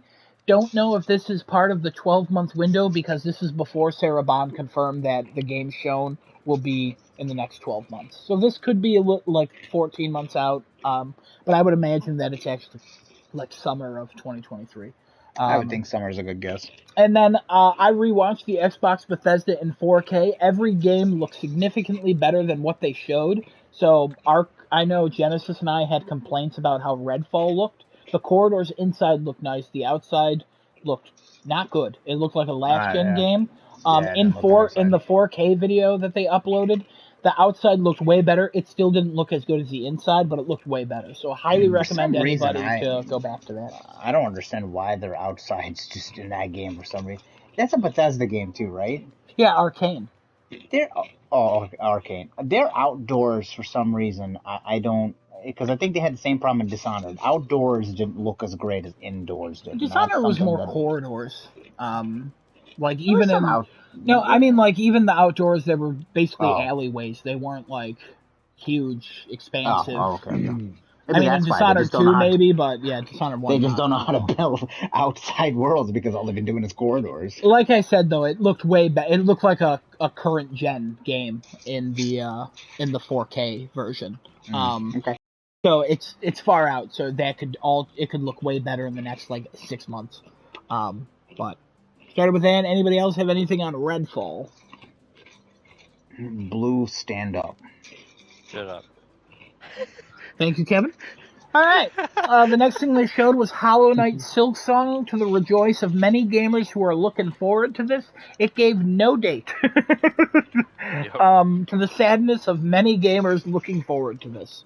I'm not a Hollow Knight guy. I don't know anybody else cares about this. I'm not a Hollow Knight person, but this looked real good for those that are. So. Oh yeah, absolutely. I would agree with that. Also on Game Pass when it launches, whenever the hell that is. And then the next thing they showed was from the Rick and Morty studio. It's a console launch exclusive. It's called High on Life. It's coming out in October of this year. Not a specific date. Seems like the guns can talk. These are the same people who made the Accounting Plus VR game and the other VR game, the Rick and Morty voice game. I forget what it's called. But yeah, it looked cool. It's a first-person game. I saw some first impressions by people who played some of these games over the weekend that it was actually quite enjoyable. So it looked funny. It looked kind of neat. Don't really have anything else to say about it though. It looked bad. It looked dumb. It looked hastily made, and why. We don't need this. I don't want this. We don't need this. All right. Well, two vastly different opinions. There you Yep. go. And both of them don't care about it enough to argue it. So That's anyway, fair. Yep. then Sarah Baum came out and was like, everything you're going to see is for the next 12 months, and they plan to show 30 titles. Yeah, and then they kind of a big deal. Some questions about it. Riot Games came on, and they talked about how they have reached a deal with Xbox in regards to Game Pass for PC and mobile. Some games are coming to PC and mobile. Some are just coming to PC. Some are just coming to mobile via Game Pass. And it's League of Legends, Valorant, a couple others. And you unlock some characters. Kevin, you have more to say about this. And Oh my god, this yeah, is a massive, massive announcement could be for huge. people who haven't played these games yet and are thinking about it, because you get all champions in League of Legends. There are over 100. You get all the agents in Valorant, of which I think there's about 20, 18, 20, something like that. This is value right here. So if you haven't checked out these games and you have Game Pass already, literally for no extra money, check them out, because you'll have everything available to you. You won't have to spend time unlocking it. What are you doing? Just go try it now. Like, there's no Again, reason not to. Go. this is only if you have Game Pass on PC and mobile. So Xbox Game Pass only owners can't do this. I'm asking that. I'm clarifying that. I have They no can if they idea, have a because I don't know how PC it or works. mobile. If you have Game Pass Ultimate, it's included PC and mobile as well. It's So just not on consoles. can you play that on a? You can't play that on a console. I'm stupid. I'm asking. That's why. No, There's no, no no. console version. Okay, Not okay. yet. That's I think that's what they're I wanted to supposed ask. to. I was Yeah, yeah, It's confused, and I was like, "What is it's going yeah. on?" hold on. So it's really confusing as to whether or not they actually plan on trying to release an Xbox. I don't think anybody has a definitive answer. The answer so And far is no, and this confirmed it that is this is okay. only PC and mobile. Okay. It's weird. It's odd. It's odd, but I like it. I Honestly, mean, I'm Game looking. Pass and PC and mobile is a big thing. So Honestly, I'm looking at this, trying to figure out. Okay, give me the details. How is this stuff unlocked? Can I just get Xbox Ultimate Game Pass, whatever the hell, for like a certain period of time and just have all this? Because that'll be cheaper than me buying all the rest of the stuff I have to unlock. So like, and then this is my value, idea is, I would assume it's only new players, like it's its own right? version of the game. So if you're playing through Game Pass, it's a separate version you have to download, and then it unlocks all in there. I would assume it doesn't. But honestly, they need to release more details. Yes. They didn't give a date for this, I don't think. They just said it's happening and No. it's coming Yeah. soon, right? I we can assume. In the Yeah, I next 12 don't. months. No. Yeah, yeah. There was actually nothing here. I don't believe Like so. there's a lot of questions that need to be answered about this because of how potentially how good this deal actually is. Yeah, Because that's a fair point. It might be like its own player base or whatever, which would really suck. I mean, I'm But assuming they if it would still isn't, be able oh to my play with god. other people. Oh sure. Well, I don't know. There's Riot has an interesting community. Let's put it that way. That's fair. That's fair. But yeah, this like Kevin. I think It's you said it could be low key huge. it's This in is the a massive graphic announcement just because of the for value alone. Yeah. Sorry. it's What in the does it know? graphic for 2023. Oh, 2023. Okay. Yeah, for Um. 3 games Yeah. So probably within the next 12 or months. five games. But yeah, could be big, could be huge, could be cool. Just a note, I know you play a lot of League and all that, so are you curious about this at all? Um, I feel like for League, there's a pretty high barrier of entry for new players to come in. But for stuff like Valorant and I don't know if did they mention Teamfight Tactics in this? You get the little, I forget what they're called, legends. The little creatures that follow you around.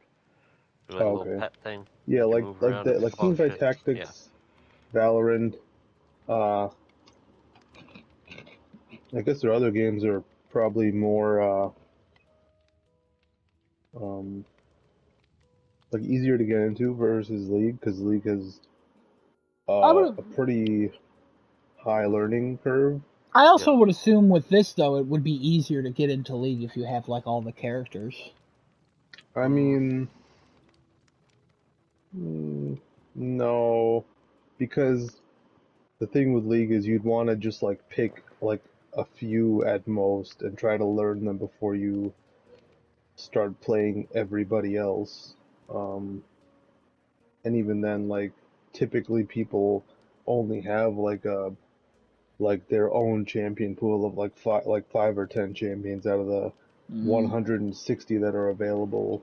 Um, so I think for everything else is good. For League, maybe not so much. It's okay. Um, yeah. All right, cool. I see where Destiny was coming with that comment, Yeah, honestly.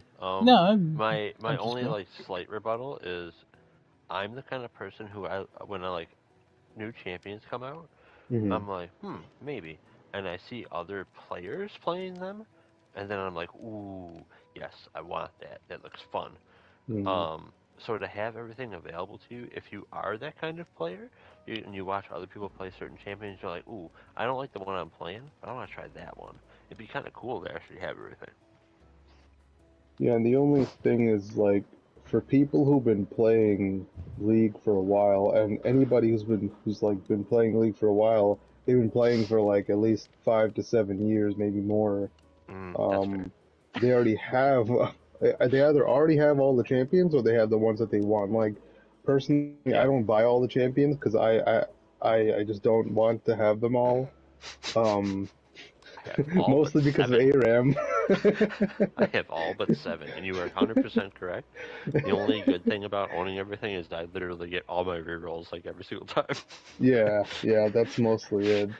I mean, otherwise, most of the people that have been playing for so long have them already. Like most of the people I play with already have all the champions. It doesn't affect them. Yeah. Um, but for new people, it'd be good. Yeah. Cool, cool. Yeah, more details should be good. Hopefully we get them soon. All right.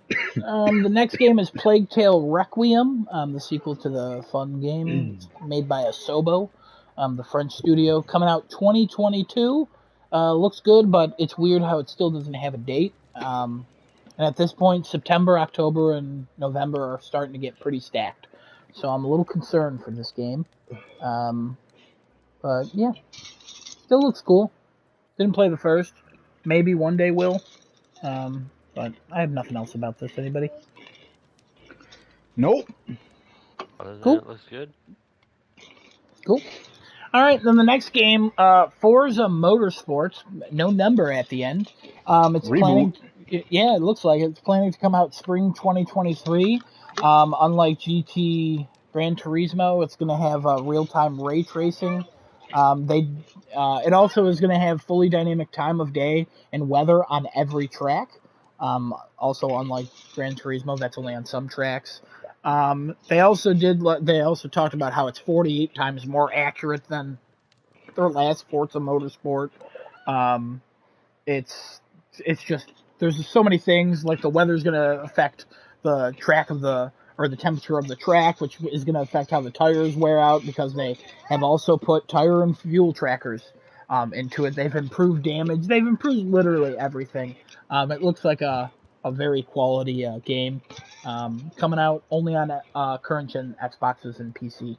Um, so yeah, it looks good for a racing game. If you like The Sims, could be like a racing sim, not the sim games.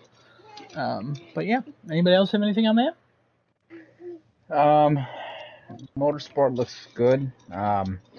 Again, I think a comparison between that and GT7. Um, GT7 allows to add things via updates and things like that. But yeah, they've clearly put a lot of time and effort into Motorsport. Yeah. Good for Xbox players. If you guys get that, hopefully it lives up to everything they're talking about. Um, that's an early 2023 game or a mid 2023 game? Spring Spring. 2023. So I would Okay. assume second quarter. Yeah. We'll see how it comes out when it comes out then. Yeah, But can't wait for the you know. Digital Foundry video, and honestly, if it looks cool, I might update my PC Game Pass play a little bit. So, whatevs. Then the next thing, Disgust me. what are you eating? Chips off of a metal container, Desinor? What's going on over there? What's happening? He just toasted the chips in the toaster oven after taking them out of the broiler, and now he's actually eating them off of the container that they came in the packaging. It's a plastic bowl. I'm eating some Fruit Loops. All right. We'll talk about how your gains are going after the show.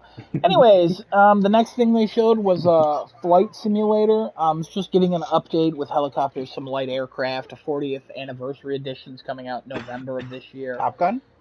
No, Top Gun came out last year. Oh. And then the Halo Pelican is also, or not Pelican. Yeah, you're right. Yeah, Pelican. Oh yeah, I fixed my notes. I wrote Banshee when I watched this because I'm dumb. Yeah, no, that's not it. Nope. Yeah, I know. I got it. Don't bring that. I'll kick you. Shut up. Anyway, the Halo, Pelican, coming to Flight Simulator today. So if you have Flight Simulator, go play that. I already saw some videos of it. Look cool. Looks like you can actually take off going straight up or actually flying straight forward, even though it has no wheels. So goodbye. Yeah, it's a VTOL, vertical takeoff and landing. Yeah, you can take off going down a runway, apparently. Well, that shouldn't be in it probably, but apparently it's an option. Looks cool. If you like Halo and Flight Sim.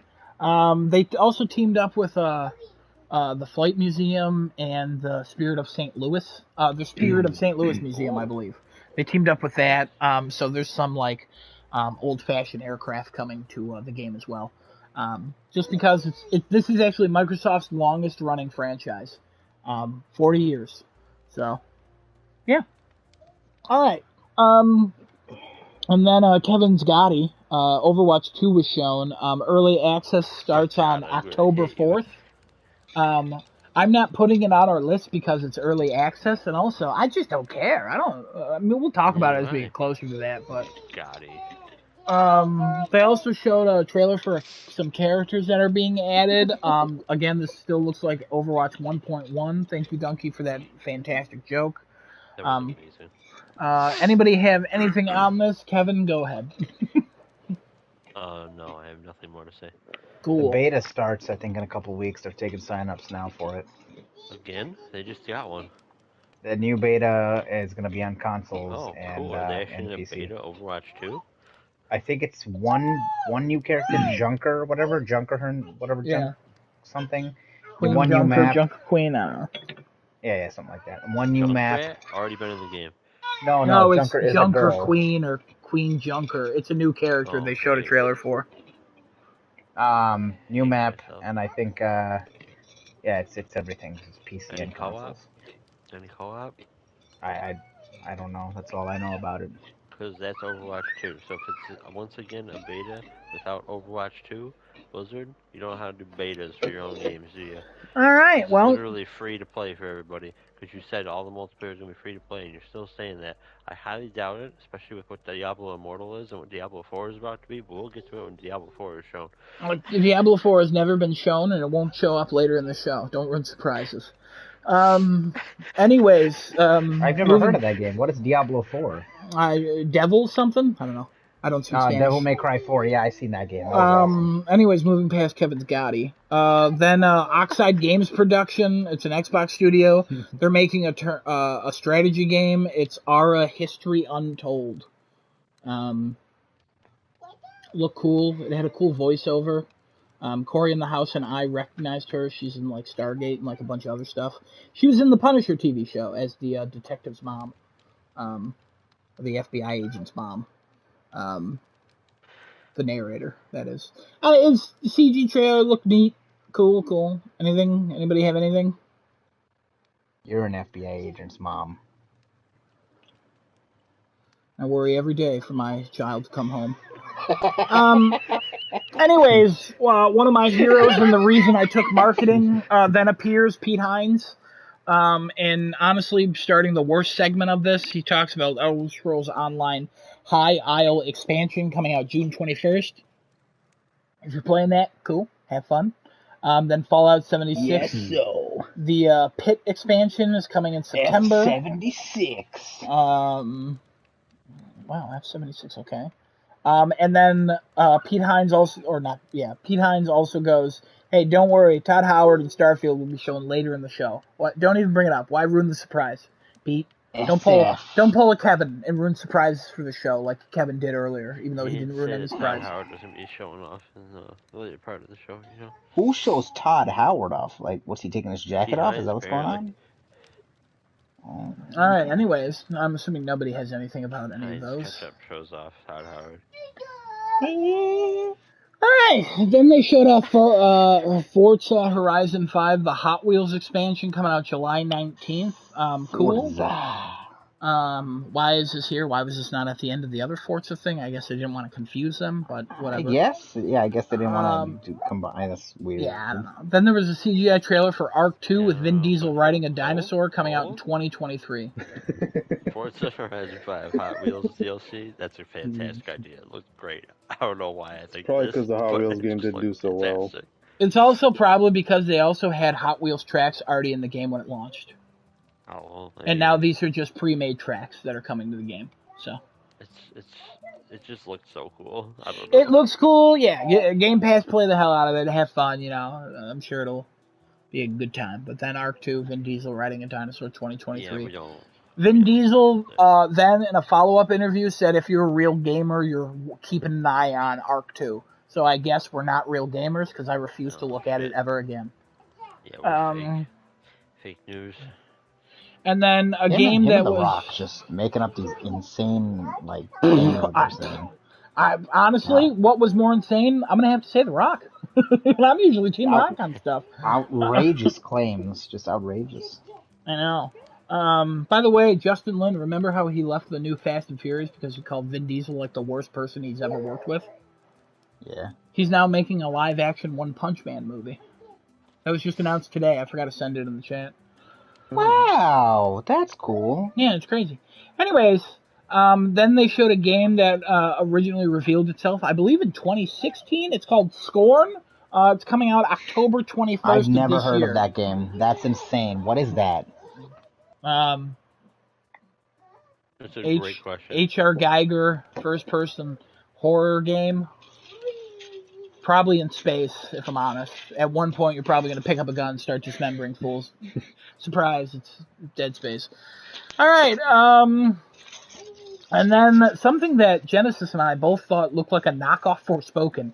It's called Flintlock: The Silence of Dawn. It's coming early 2023. After seeing more of it, it actually didn't look awful. It looked pretty fun, like a third-person, like just fun action game. It looked like a knockoff Forspoken. Yeah, not as much when I watched the 4K show. It looked it looked smoother, honestly. Than Forspoken? I mean, every time we saw Forspoken, it kind of looked a little jank. The last time I've seen it, it looks good now. That delay, whatever they did, was a good call. Yeah, yeah. Delay it longer. Yeah. Anybody have anything about Flintlock: The Silence of Dawn? Is that an Xbox exclusive, or was that just a game? I believe that's a console exclusive, like a launch exclusive. At this point, I stopped writing that crap down because they would literally flash that in the beginning, and I just stopped looking. Because as we realized after the show, a lot of this stuff is also coming to PlayStation either the same day or like 6 months later. So it was just not worth. There's a whole thing. There's a whole thing with that. We'll get there. That they have. Yeah, we'll get there. The next thing they showed off, Minecraft Legends. It's a spin-off Minecraft game. It's coming 2023. It reminded me of that 3D Dot Game Heroes, which is kind of a Legend of Zelda spin-off. It didn't really look like Legend of Zelda, but it's just like a little action game, Minecraft. Looked neat. If you like Minecraft, you're probably going to like this. Anything about this? Looks cool. It's a strategy game. I don't know what kind of, game. I couldn't understand what type of genre this game was. Like, what you look like you're building things, but you're in a weird perspective. And are you trying to gain? Is it just Minecraft in a different perspective? It looks like. No, it's not that. It's like an action game, I think. I didn't see any action at all, so I don't know what Yeah, type you of never see genre any that is. action. Only that kid. Oh. Anyways, sorry about that. That felt uncalled for. It was. Anyways, the next thing was Gunfire Reborn. They called it in the trailer. They called it a roguelite action game. It's coming out in October. Again, no specific date in October, which is so weird that this keeps happening. This Yeah, has been nobody out on likes to use Steam dates in anymore. early access for a hot minute. Yeah, It's apparently a good game. That's all I got. yeah. Corey in the house told me about that. Yeah. All right. Not the real Corey in the house, because that guy is apparently like he was talking to kids doing weird things. I don't know. Don't look into it. And then the next thing, The Last Case of Benedict Fox. It's a game coming in spring of next year. This one I did write down as console launch exclusive, so I managed to see it. Yeah, same. Anybody have anything about The Last Case of Benedict Fox? Cool. And then something some of you might be interested in. It's called As Dusk Falls. It's an interactive story game. It is forever exclusive because it's an Xbox Game Studio. It's a former employee of David Cage's company. What the hell are they called? Heavy Rain. Quantic Dream. Thank you. Oh, okay. Yeah, it's a former worker there. She's creating this game. It's a bunch of pastel paintings, and you kind of go through. It has up to 8-player multiplayer. It's coming out July 19th. Interactive story game, a lot of options. Looks cool. Also looks unfinished because it's pastel paintings instead of video game stuff. I'm curious to see what gameplay looks like. We didn't see it. This is a story trailer. So, anybody got anything about this? Nope. Cool. The next thing was Naraka Blade Point. That's coming out June 23rd.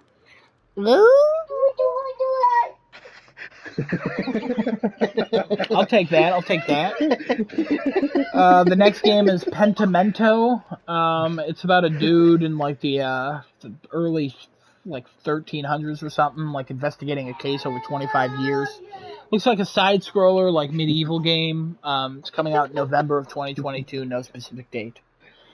Anything about this? Cool. Then there was a trailer. For Grounded. It's coming out September of 2022. It's going to come with everything that's been in early access. It's also going to have a full story, so get excited. It also had a funny trailer by saying, it said go big or never go home. Because the point is you're trying to get big because you're tiny in like a garden or in a backyard or whatever. That game always looked interesting to me. It's made by Obsidian. Also, 20 million people play that?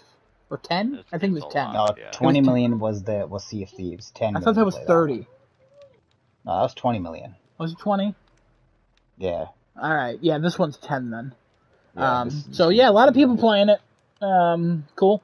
Glad. And then there was a game called Ereban Shadow Legacy. It's coming out 2023. This is also a console launch exclusive. Anybody have anything on that? Cool. And then the next thing was, oh my god, what a surprise! Diablo 4. Wow, can't even believe that's there. Shocking. Very shocking. They showed a trailer, and then they showed some gameplay on an Xbox Series X, where everyone is going to play that game, of course. Nobody would ever play it on anything else with a mouse or a keyboard. They also confirmed almost 150 dungeons. They also confirmed couch co-op, because apparently people thought that wasn't going to be there. And then they also confirmed 2023. I know some thoughts are had about this game from some people. Yep. some people. Hi, how's it going? Hello. Hi, some people. My Uh, name is Genesis. yeah, some people call me Kevin. That's real Ah, confusing, huh? Some people call some people Kevin. Anyway, who's um, the Kevin and who's the some and who's the yeah. people? Hey, we run out of time. Go. All right. So Diablo 4 just keeps getting worse, everybody. Every time they talk about this game, every time they open their mouths, and every time they show gameplay, it also looks bad. Um, Ooh, So perfect they time for that revealed the vomit she did Necromancer. before. Congratulations, you have another class in the game. How you don't have all the classes from Diablo 3 and Diablo 4, I will not know, because these two games look almost identical, and a lot of legendary items from Diablo 3 are basically moving over to Diablo 4. So, I mean, if you're going to be that lazy, you might as well put all the classes in, right? Apparently not. This is an open world game for some God knows what reason. Apparently, they were like, "Hey, Lost Ark did all right, right?" People played that game for all 2 months and then left. So sure. Um, yeah, open world game is a Diablo game. So here's the thing, Blizzard. People don't want to play Diablo with other people unless you're making a party of your friends right from the get go. Like you don't want to play with other people.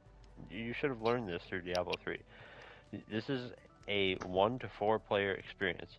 The moment you give this an open world and you start having like players interact with other players, all you're gonna have is people tagging monsters and stealing kills and stealing loot and all this other junk. I realize you're gonna have instance loot, but I'm sure Blizzard won't do that because that would be the smart move.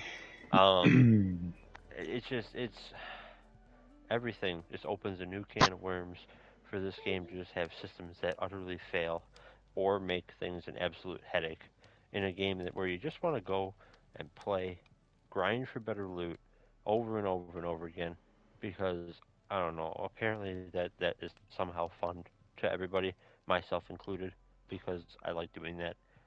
I play PoE, I played Diablo 2 Resurrected, I played Diablo 3 a whole bunch. There's just something about that thrill of the moment, that one moment where something drops and you're like, oh my god, it's better, an upgrade, and you play for another like 40 hours, seeing absolutely nothing. Um, and there you go. That's about that. All right, cool. Anybody else have anything else about it? Diablo 4. I don't understand, and I don't know what they were thinking when they showed the segment. But, yeah, I mean, cool, I guess. I think the segment could have been shorter. I don't Oh yeah. understand the gameplay with the commentary in the background. Totally weird and just not needed, I think. I mean, I played Diablo 3, and coming from that to this, it looks okay. It looks better, but at the same time, nothing sold me to say I want to try Diablo 4 now. Like I'm looking forward to this. That's right, you played Diablo 3. All right, follow me for a second. Yes. Diablo 4, right? Graphically, looks better. Yeah. Action wise, looks worse. Am I Right. right in that? Yeah, Like, you're it looks correct. so Yeah. slow and so shit. Yep. I would agree. It looks like fucking garbage. Cause like Diablo 3, you walk into a room with a whole bunch of shit, and you start shooting everywhere, and it all dies. This one, it's like, oh, I'm up against 7 enemies. Hmm, thrilling. Mm. All right, cool, Yeah. Am cool. I wrong? No, you're not. No, you're Okay, not. No. I'm making sure. Making All sure. right. Anybody else have anything else about Diablo 4? Fuck them. Okay. Genesis does not represent the views of Crafting and Chat, but he's allowed to say that. Cool. I mean, he does, but All right. The next thing. Oh, Sea of Thieves is next. I might have read this out of order. By the way, the trailer did confirm 30 million, and season 7 starts July 21st. yay. The next thing, Ravenlock, coming out 2023. Kevin, you might have been interested in this. It's like a third-person action game. Kind of look like Alice in Wonderland. Action. Eh, maybe. Great. All right, and then the next game, it's by the other half of the people who did Inside and Limbo. The ones working on Somerville. This one's called Cocoon, coming out in 2023. The transitions looked cool. Other than that, nothing about it. Anything Cocoon. else? Anything else? Cool. Kakun. And then they showed off Wo Long Fallen Dynasty. This is coming out in 2023. It takes place during the Three Kingdoms, I believe. And I have nothing to say about it. Made by the producers of Neo and Bloodborne, Ninja Gaiden as well. Ninja. Yeah, Team Ninja was that So one, right? Yeah, it was Team Ninja. yeah, Cool. Mm-hmm. All right. looks cool. Looks cool. Did that also have an embargo on it? Is that coming to everything else, or is that just Xbox? That's also coming with everything else. Yeah, No, that that's was. coming to everything. Yeah. That was the embargo for that came off early, Yeah. or it was broken early. Yeah, it doesn't matter. All right, then the next thing, Phil Spencer popped up, gave a great speech, and was like, by the way, Atlas, we're teaming up with them. Persona 3, Persona 4 Golden, Persona 5 Royal, all coming to Xbox Game Pass October 21st. This caused quite a controversy because it didn't say console launch exclusive. Some people just jumped the gun immediately and didn't think it was coming anywhere else. Not going to name any Kevin or anybody else. But a lot of people jumped the gun on this one. Thankfully, we had the temperament of a strong, stoic leader here in Genesis, keeping us all afloat. Also, it seems like he might have some sort of lung disease going on there. But yeah, these are all coming to everything. It looks like Persona 3 and 4 Golden are PlayStation 4, and Persona 5 Royal is also coming to PS5. So yeah. Oddly enough, you can't play Persona 4 on Steam for some reason. I don't know why. It's not listed for Steam. The other two are, but Persona 4 you can't get on Strange. Steam. Very I guess you can't play it on PC. Very strange. I mean, what if it come in a Game Pass? You think you could pull it up on the Game Pass app? You know, possible. I don't know. Yeah, maybe. I don't know, but that's cool that those games everyone's finally going to get to play. That's a whole thing. I might have a topic about marketing and how advertising video games is, because Xbox did something super fishy with embargoes here that not a lot of companies do.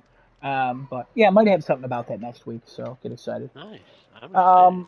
And then another man who everyone here was like, hey, we're glad he's getting out there making money, but again, not to name any Kevins. Somebody was really mad at Hideo Kojima, I believe how you pronounce his name. Small indie developer. He's working on something with Xbox Cloud. He literally showed up to say that he's working on something with Xbox Cloud. And then he was like, peace.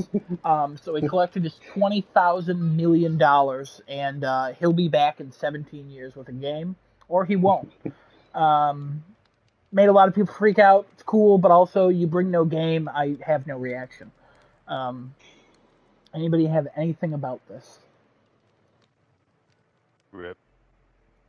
Also, apparently he was getting so much backlash from Sony fans, which a lot of outlets called them Kojima fans, which is weird. It's like his only fans are on PlayStation. That makes no sense. I don't know why we go to Xbox if that's the case. But anyways, yeah, he was like, don't worry, Sony and I have a really great relationship. It's not like me and Konami. They can suck a dick and die. I'm pretty sure that was his tweet. I'm not quoting it, but I'm going by memory. Anybody have anything on this Kojima guy? Listen. Okay. Go ahead, stoic leader. Okay. If he makes a game on Xbox that I cannot play, and it is a game that I want to play, fuck him. But he has said, okay, he still has a good partnership with PlayStation. Cool, great. Just don't make something that I want to play on Xbox. That's all. That's it. I just don't. Just stop. Okay. All right. Well, hopefully he makes a bad here. game or something different that you have no interest in. Right? It's like, oh man, I teamed up with Xbox for the cloud. My guy, everything uses the cloud right now. All right. What makes Xbox's cloud so much better than like PlayStation? I can tell or you. PC cloud. I can tell you. Or Cloudflare. I can tell you immediately. A blank All right. check. Ooh. Okay. Sony was Okay. like, we know how your games sell. This is how much we'll give you to make another game. And he's like, all right, I'll make Death Stranding 2. And Xbox was like, we will literally bring you here on a water slide made of money, all the way from Japan to Seattle, Washington. And you can slide down that whole thing at supersonic speeds. And he's like, but I want it to be on the cloud. And Microsoft was like, just take our pen. This is our pen that writes checks, and take our checkbook. Just write "Love Microsoft" at the bottom, and everyone will understand. So that's probably what it was. Good for Kojima, honestly, getting out there. He said he wanted to be everywhere a few years ago. That's why he didn't want a studio to be bought. I'm glad he's making games. Glad he's making that money. He also posted a photo with Michael Bay. So take that with what you will, because Michael Bay sucks. Yeah. All right, and then Phil Spencer was like, hey guys, Bethesda's big. They've been big for us, and it only makes sense that we end on a Bethesda. Here's Toddy Howard and his leather jacket talking about Starfield. Todd Howard was like, we're gonna do a deep dive, an extended look at Starfield, and then it cut to Starfield. You're walking out of the ship, walking in the ground. Environments looked pretty cool. Then there was some shooting. It looked like the Division health, and then it immediately cut back to Todd Howard, and the internet was like, "That was not extended." Then he was like, "Don't worry, guys, we're going back to it." Then they showed their one city, showed some facial animations. It looked like Fallout, but in space, and also not as funny. Um, and they showed the character creation. It's very in depth. You can also craft weapons, build outposts, um, or craft weapon mods, build outposts, and then build your own ship so you can customize it. It looks modular, still cool, very exciting. Can't wait to see what the modding community does. Then there's also space combat. Overall, I think the game looked pretty. In the stream, it looked like the game was running at point 0.1 frames a second. Watching it in 4K, it was definitely running at least 30 in that first section of gameplay. So it was the stream. It wasn't the actual game. Okay. When you rewatched it, it's still clearly not done. They also Todd also confirmed, like, he's like, you want to know how big it is? Yeah, every woman I've ever been with asked me that because I never take off my pants. But he also said there's a bunch of planets in the system. And then he's like, there's over 100 systems and there's over 1,000 planets, and it's coming out in 2023. Other details they confirmed today. I'm just pulling that up because I found a tweet that talked about it. I think it was from Shinobi. There's over 200,000 lines of dialogues, or a dialogue. The main quest is about 20% bigger than their past games, so about 30 to 40 more hours. There's 4 major cities, and the one city they showed off was called New Atlantis. It's Bethesda's biggest city they've ever made to date. Um, it's more of a handcrafted it's more handcrafted content than any Bethesda game. Clearly there is going to be some generated stuff because of 1,000 planets, and I also would assume that the some of the planets are barren, because if everything had something, it would be boring. um, but then also they confirmed that there's no seamless travel from space to planets. It looks like if you want to land somewhere on a planet, you do it from your spaceship. Like, you pick where you want to land, and then there's like a little cutscene that shows you going down there. Which is kind of disappointing to some people. I know No Man's Corey in the Sky. house wasn't as excited about that. I thought that was a little disappointing because even No Man's Sky did that. And I think Todd Howard or Pete Hines was like, the technical aspects of figuring that out just wasn't worth it, when we can just make this so much more a seamless process. And in a way, I kind of agree with that. Like, but at the same time, I don't want to watch a cutscene every time I enter or leave a planet. But we'll see how it plays out. We need to see more of this. It's still very far out. They did not confirm a date. But yeah, that's the Xbox and Bethesda show. Anybody have anything about Starfield and the show? Blah blah blah blah. Game ran like junk. Game looked like junk. That third-person perspective is just as jank as it ever has been in any Elder Scrolls or Fallout game. I'm surprised they still haven't get to work on that. Yeah, I'm hoping you play Uh, first person. I'm sure Shooting you can. mechanics looked horrid. oh my god, those guns have no weight to them, no power to them, no nothing. It looked awful. This was a bad showing of Starfield gameplay.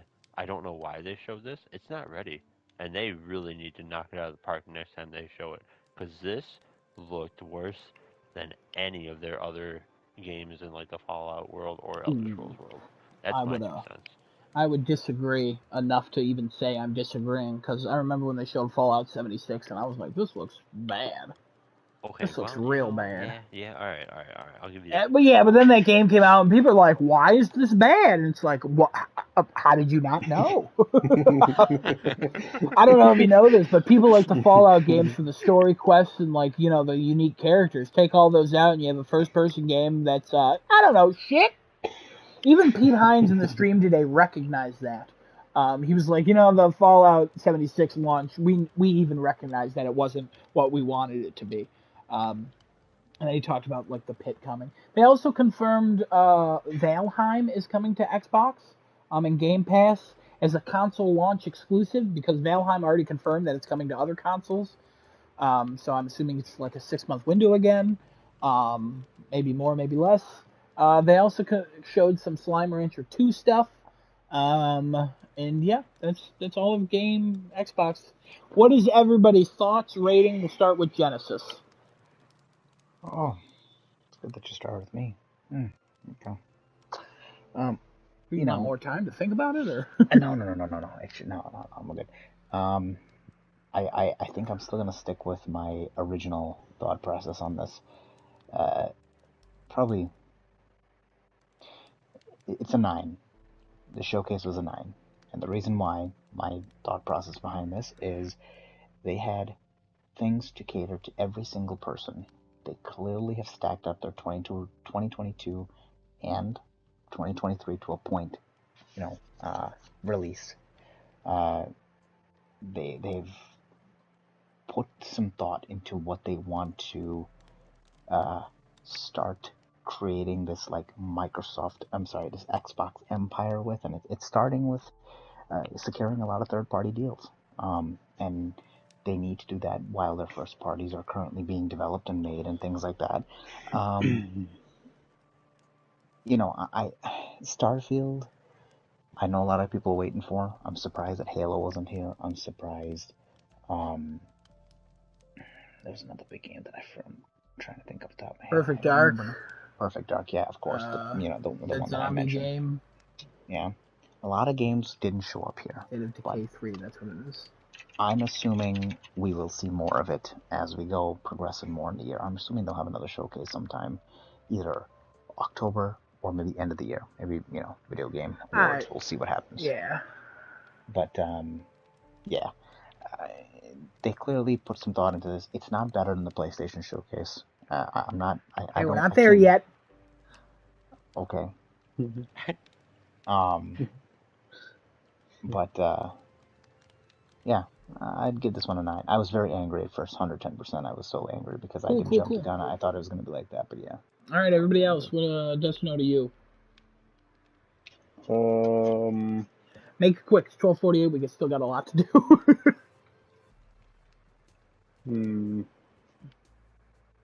I don't remember what I said. I think 8. okay, yeah, I think I'll still stick with an 8. Cool. I like that. I'm assuming you're gonna have almost the same amount of thoughts I'll have. I'll go after Kevin. Kevin, what are you giving it? 6. It was alright. There were a lot of things that didn't look good. A lot of weird games to show off, and honestly, very little from the not Bethesda first parties. A lot of games missing from this, and I probably shouldn't be taking away points for that, but I'm gonna, because they really needed to come out with their own stuff, and they still haven't done that. So GG. And there you go. All right, cool. I gave this an 8.5. I'm sticking with the 8.5. I think, comparatively, like based on other things that I had to watch to get to here, I think it was the best showcase so far. And I think it was really good. Destiny, you said it was a strong start, strong finish, but the middle was a lot of like meh, like some third party Yeah. stuff, and it slowed down when Pete Hines appeared, started talking about Elder Scrolls Online, and like, I still think that this was when I watch these, I go by, am I entertained through the show, even if I don't care about any of the games. Um, oh, did I totally skip over that Lightyear Frontier game? That's fine. I totally It's did. okay. No, that game. That's the mech farming game. That was right after Minecraft Legends. Yeah, I just went to Gunfire Reborn. Yeah, Lightyear Frontier is the only game I'm interested in. It's a console launch exclusive.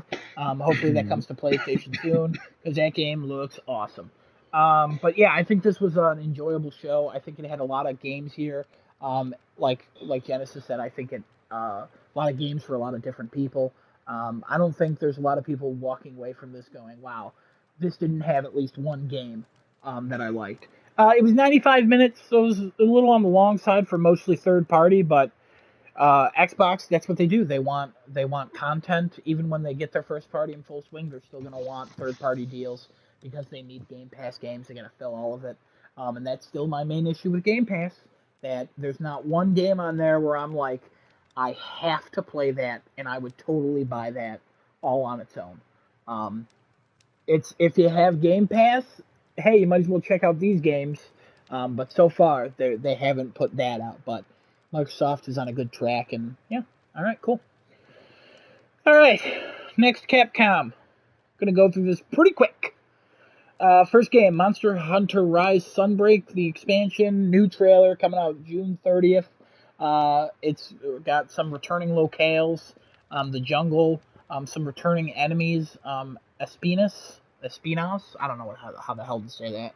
A penis? Espinas. It's Espositos. A Espinas. super penis. Gore Magala is one, and then the rest of them, I just said I'm not writing the rest. It said try the demo June 14th, which was weird because his conference was on the 13th. And the demo supports multiplayer, and it's on Steam and Switch. Just interrupt me if you have anything to say. I'm going to keep going. Yeah. Yeah. There's also free updates coming to Monster Hunter Rise Sunbreak for the next year, each quarter basically. So there's something coming in the fall. There's something coming early next year, and there's something in the summer of next year. There might be more. I don't know. It doesn't really matter. Then they showed Street Fighter 6. Not too much of Street Fighter 6. Just talking about, hey, you've been seeing it all weekend. And the people who came here to play it, they like it. Everybody likes it. It's Street Fighter 6. You're not going to not like it. Then they talked about the Capcom Fighting Collection. It includes a game called Red Earth for the first time outside of the arcade. And every game in that collection is going to have an online mode, so you can play with friends. And it's coming out June 24th. And then the Capcom Arcade Second Stadium. This includes 32 arcade titles, and you can purchase each of those titles individually if you want. And that's coming out July 22nd. Then Exoprimal appeared. There's a new trailer, some gameplay shown. Looked a little too busy. And there's also a closed network test coming. You can sign up at exoprimal.com, and the game's launching in 2023. Alright, so Exoprimal, I have a lot of issues here. First of all, why the hell are you advertising a sign up that doesn't even happen until the next day? Put a date on that. I went to the thing to sign up because I would like to actually see the game. Because your streamed video was hot garbage. IGN, thank you for putting out a better video later on with better gameplay. Yeah, Capcom stream was being super weird for most of Capcom this. stream was awful. Every single time something happened in Exoprimal, it went immediately to pixelation, and I put the blame solely on Capcom. You should Yeah, have mine known also this was going to lagged happen. by like a second or It two. was abysmal. You couldn't see what was going on, and again, it doesn't get better if you watch it like in 1080p or anything like that. It don't get better. Just go to other people's videos of this. That it's completely different footage than what they showed at their conference, and it's better footage. Gets more of the game idea across. So there you go. Cool. All right. Actually, it's an interesting concept, but I can see it getting boring very fast. Oh yeah, absolutely. All right. Next was Dragon's Dogma 10-year anniversary. They're literally putting out a video soon. Desunota's reaction to this was, "That's it." That's it. Yep. He That was made not no happy with sense. that. Didn't need to be Desunoto, there. That could have been sweet. yeah, absolutely. Desunoto, any thoughts? Also, the same thing, I would assume. Well, looking into it further, it seems like they're probably going to announce something in the video that they announced um, as an announcement. Yeah, the 10-year anniversary video. They might announce something. They didn't even say they're going to announce something. They just said coming to that video. Yeah. So don't get your So hopes up, I would say, but hopefully they do. No, yeah. they're dragging this out way too long. Yeah. Just announce it if you're All gonna right. announce something already. Cool. Next, Resident Evil Village has sold 6 million units. The Nice. DLC is coming. It's coming October 28th. It's called the Winter Expansion.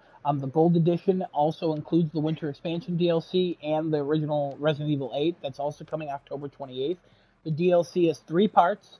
The first part is a third-person mode coming to Resident Evil 8 for Ethan.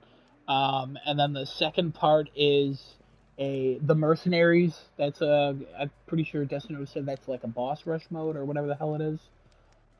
Survival. Yeah, survival. That's what he said. And then the next thing that's happening, some spoilers for the end of Resident Evil 8. I'm just going to talk about them. I don't care if anybody doesn't know, unless you object. Go ahead. So at the end of Resident Evil 8, 16-year-old or 16 years later, Rose. It's centered on her, completely third person. Um, the environment's changing. You're also being led by a spirit named Michael. You'll also meet a twin version of yourself. Time is going to be weird. It looked neat. Um, but yeah, that's that. They also announced Reverse is also coming October 28th. But that's the Resident Evil 8 centric stuff. Mm-hmm. Anybody want to talk about any of that? All right. So first of all, apparently we're only getting one DLC with Village because usually when you release a Gold Edition, that's going to include a bunch of stuff, and it usually includes everything throughout the life of the game. Unless now we're going to have like the Gold Squared version when more DLC comes out. They themselves admitted that this was supposed to be last June they would be talking about DLC, and they apparently made that promise. I don't remember them making that promise, Well, but they said sure, last they said June it we'll themselves. talk about it.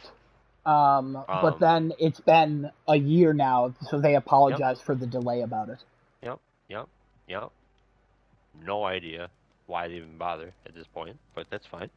Um, the DLC is going to be bizarre because in theory it's not really happening and we're just inside the head of Rose, but we'll see where that goes. Um, What? and Mercenaries, I never cared for, so whatever.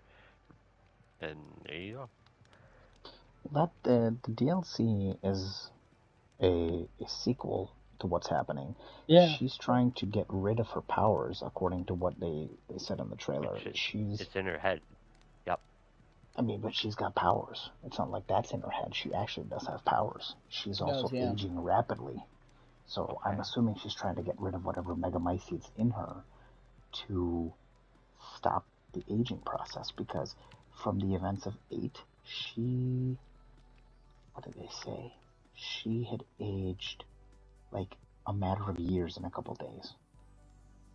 Mm-hmm. Like she was aging way too rapidly.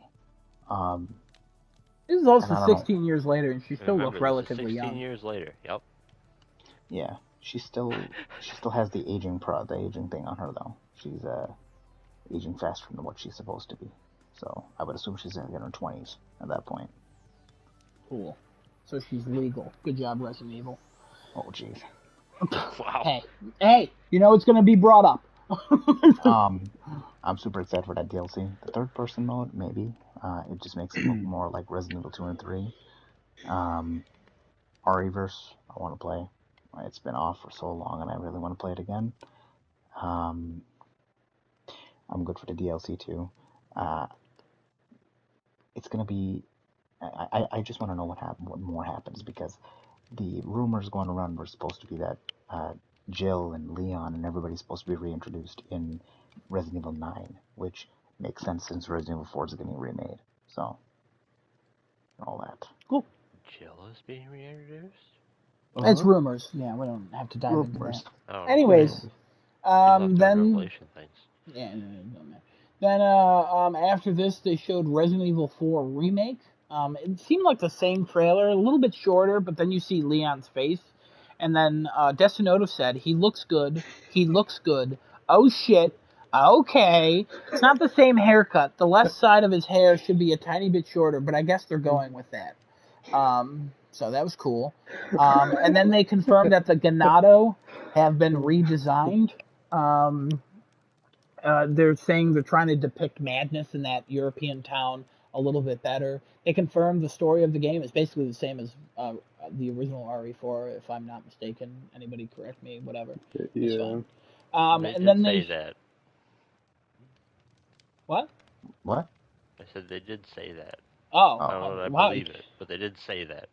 I mean, they confirmed it, so it's you had. they're Yeah, gonna tweak the story. It's gonna have Ethan's stuff yeah, and it'll have Lakers the and start all is that. the start is the same so far. Um, But yeah, Leon looks a little bit older, a little bit more mature. He's faces demons or whatever the hell, I don't know. Over the shoulder gameplay was shown.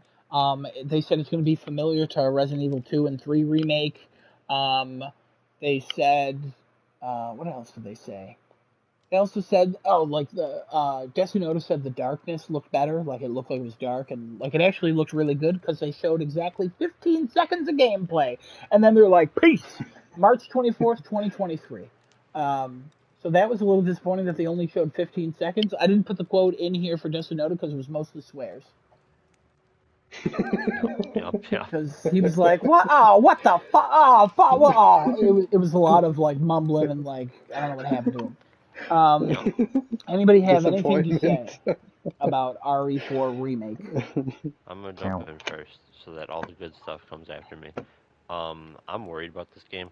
Yeah, They you still should have be. yet to show gameplay, No, and they showed gameplay. Resident Evil 4. No, the gameplay was him walking up to a freaking door. That's not That's gameplay. gameplay. They haven't showed So, combat, but they showed Resident Evil gameplay. 4, Can't deny Resident that. Evil 4, yes, Resident Evil 4 gameplay was very unique to the entirety of the series. Um, it was, in my opinion, the best Resident Evil game to date. Still, great characters, great story. The weapons, there was a huge variety of. There was Mhm. upgrades Mhm. for them, all kinds of stuff. It was Yeah, just yeah, yeah, yeah, oh, yeah. such a good game. Um, I don't know how they can sit there and say the story is the same when I don't recognize any of these scenes. I recognize, I believe his name is Salazar, or that was the kid. I don't remember who was who, but I remember the main villain looks the same for sure. Hmm. Um, Leon looks Ashley, similar, Leon, uh, and the president's daughter looks more or less the same. Different clothes, but that doesn't president matter. looked the same. Honestly, I don't remember if you even see the president in Resident Evil 4. White So, You guy. show the uh, It's like a white guy 100%. with gray hair. President. That's it. um, but anyway, um, I don't know about this game. Something's not right. Something's not right about this game. Um, Cool. I don't see why you don't show gameplay for something, and then I don't know why they would compare it to. Oh, if you, it's going to play very similar to RE2 remake and the RE3 remake. First of all, but neither of those games played the same. They were very different games. RE2 remake was much like Resident Evil games. RE3 was much like a Bloodborne or Dark Souls game.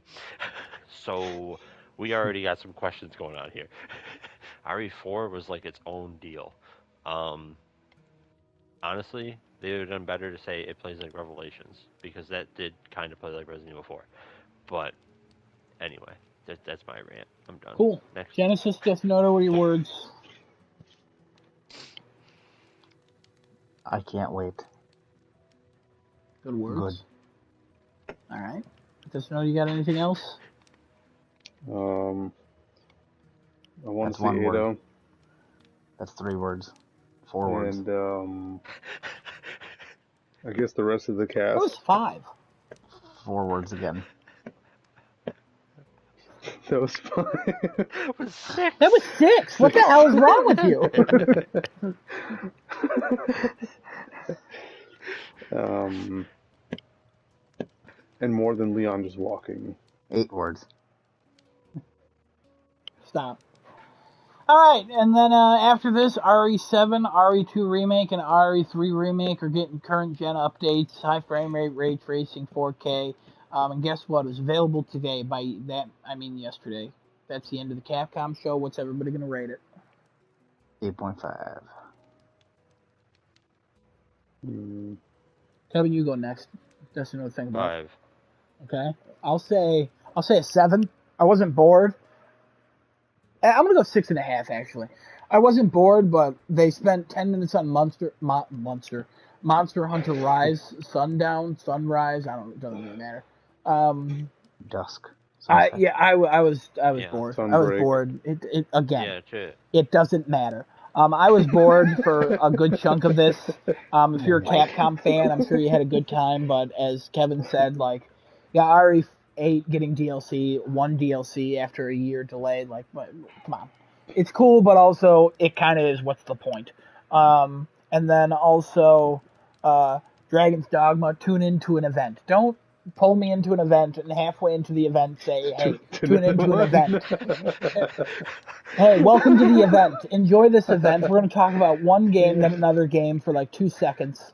And then also, here's the thing that we're going to talk about the 10-year anniversary of the game. Get very excited because we're going to release a video about the making of that game because it's been 10 years. Also, we're not going to say if there's any announcement. Now there's going to be rumors and speculation. And then I guarantee when there's nothing announced, Capcom's going to be like, sorry, we got everybody hyped up, even though we just said it was going to be a 10-year anniversary.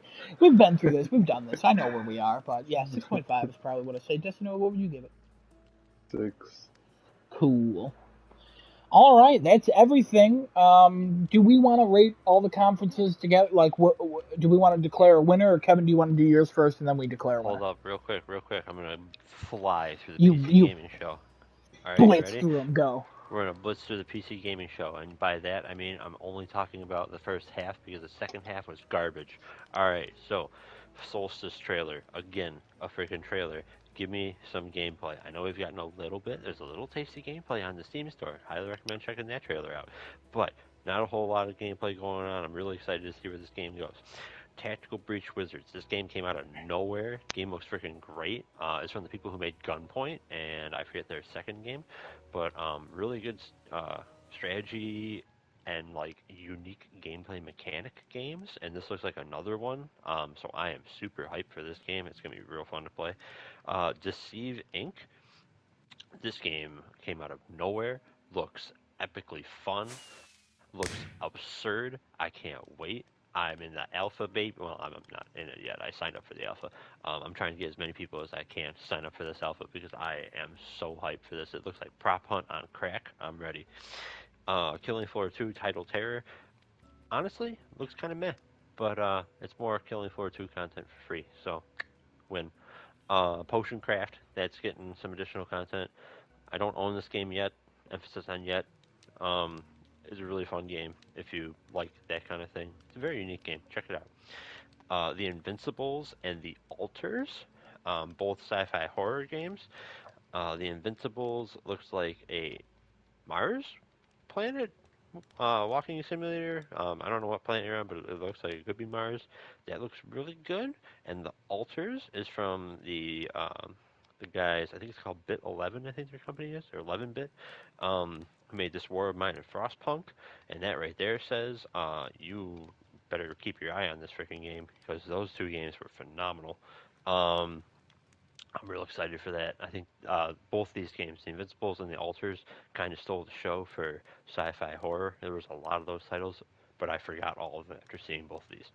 Arma 4, it was really all talk, but some of it was kind of neat, kind of interesting. Overall, it was like, eh. I was expecting a little bit of some sort of tech demo or gameplay. Didn't get any, and that's about it. All right, cool. I will also watch the PC gaming show. I refuse to rate it though because I have a bias against one of the hosts. I just think he's annoying as all hell. Oh, for a rating of 7. There you go. Sure. All right, that's the highest rated show for Kevin. Yep. Yep. All right. All right. So now Awards. awards. Yeah, you can give out your awards. Give me all mine first. Okay. Yeah, Ready, the guys? awards. I'm gonna blindside you with this. Best in show. It's a game called Outpost from the Future Games Show. There's actually more on YouTube that you can look up too. There's an extended gameplay look. This game, the reason why it gets best in show is I have no idea how the hell they managed to keep the frame rate they did with what the hell was on that screen. What in God's name do you run this on? Is this on a supercomputer? Do you have the latest GeForce card? Do you have the GeForce card that comes after this? Like, what's going on here?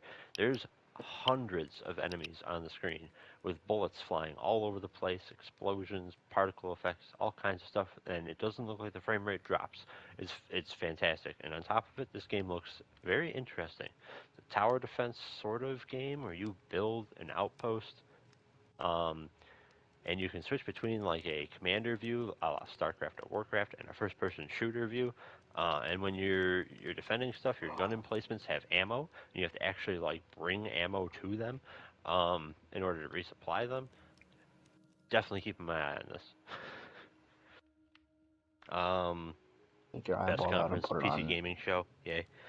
Best announcement was Riot Games for what they talked about with Game Pass and that deal.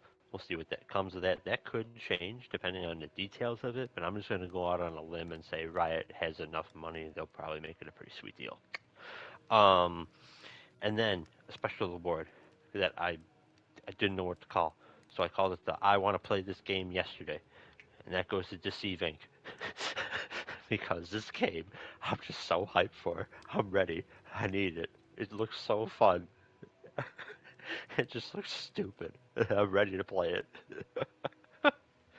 And now the Daddy Award. What are we giving this to? Ooh, the Daddy Award. I Looking at think everything that's here. Man. maybe give the Daddy Award to Starfield Oh God. for the worst gameplay that I think I've seen. You know what? I think it's the Daddy Award. Daddy Award. Starfield. Try to run this game on your computer. You'll run it at 10 frames a second. Good luck, guys. Or No Man's Sky did it better than you did. Congratulations, guys. You've made a duplicate of No Man's Sky. I love it. That's what people are saying on the internet are saying. Alright. It's No Man's Sky 2.0. I wouldn't agree with that, but alright. Also, I'm a little confused by what the Daddy Award means now, but whatever. Doesn't really matter. Cool. I think overall this year, one of the worst. Yep. Yeah. I think the Sony state of play was good, but I'm not going to even rate it with the others because it's not a conference; it's a state of play. I'm gonna rate it with the others because I I'm think going to give it to Xbox. it beat all of the others. I'll give it to Sony. Beat all the others. I'm going to give it to Nintendo for not taking an L. Who knows? Maybe they might have one. Destinado, what you got?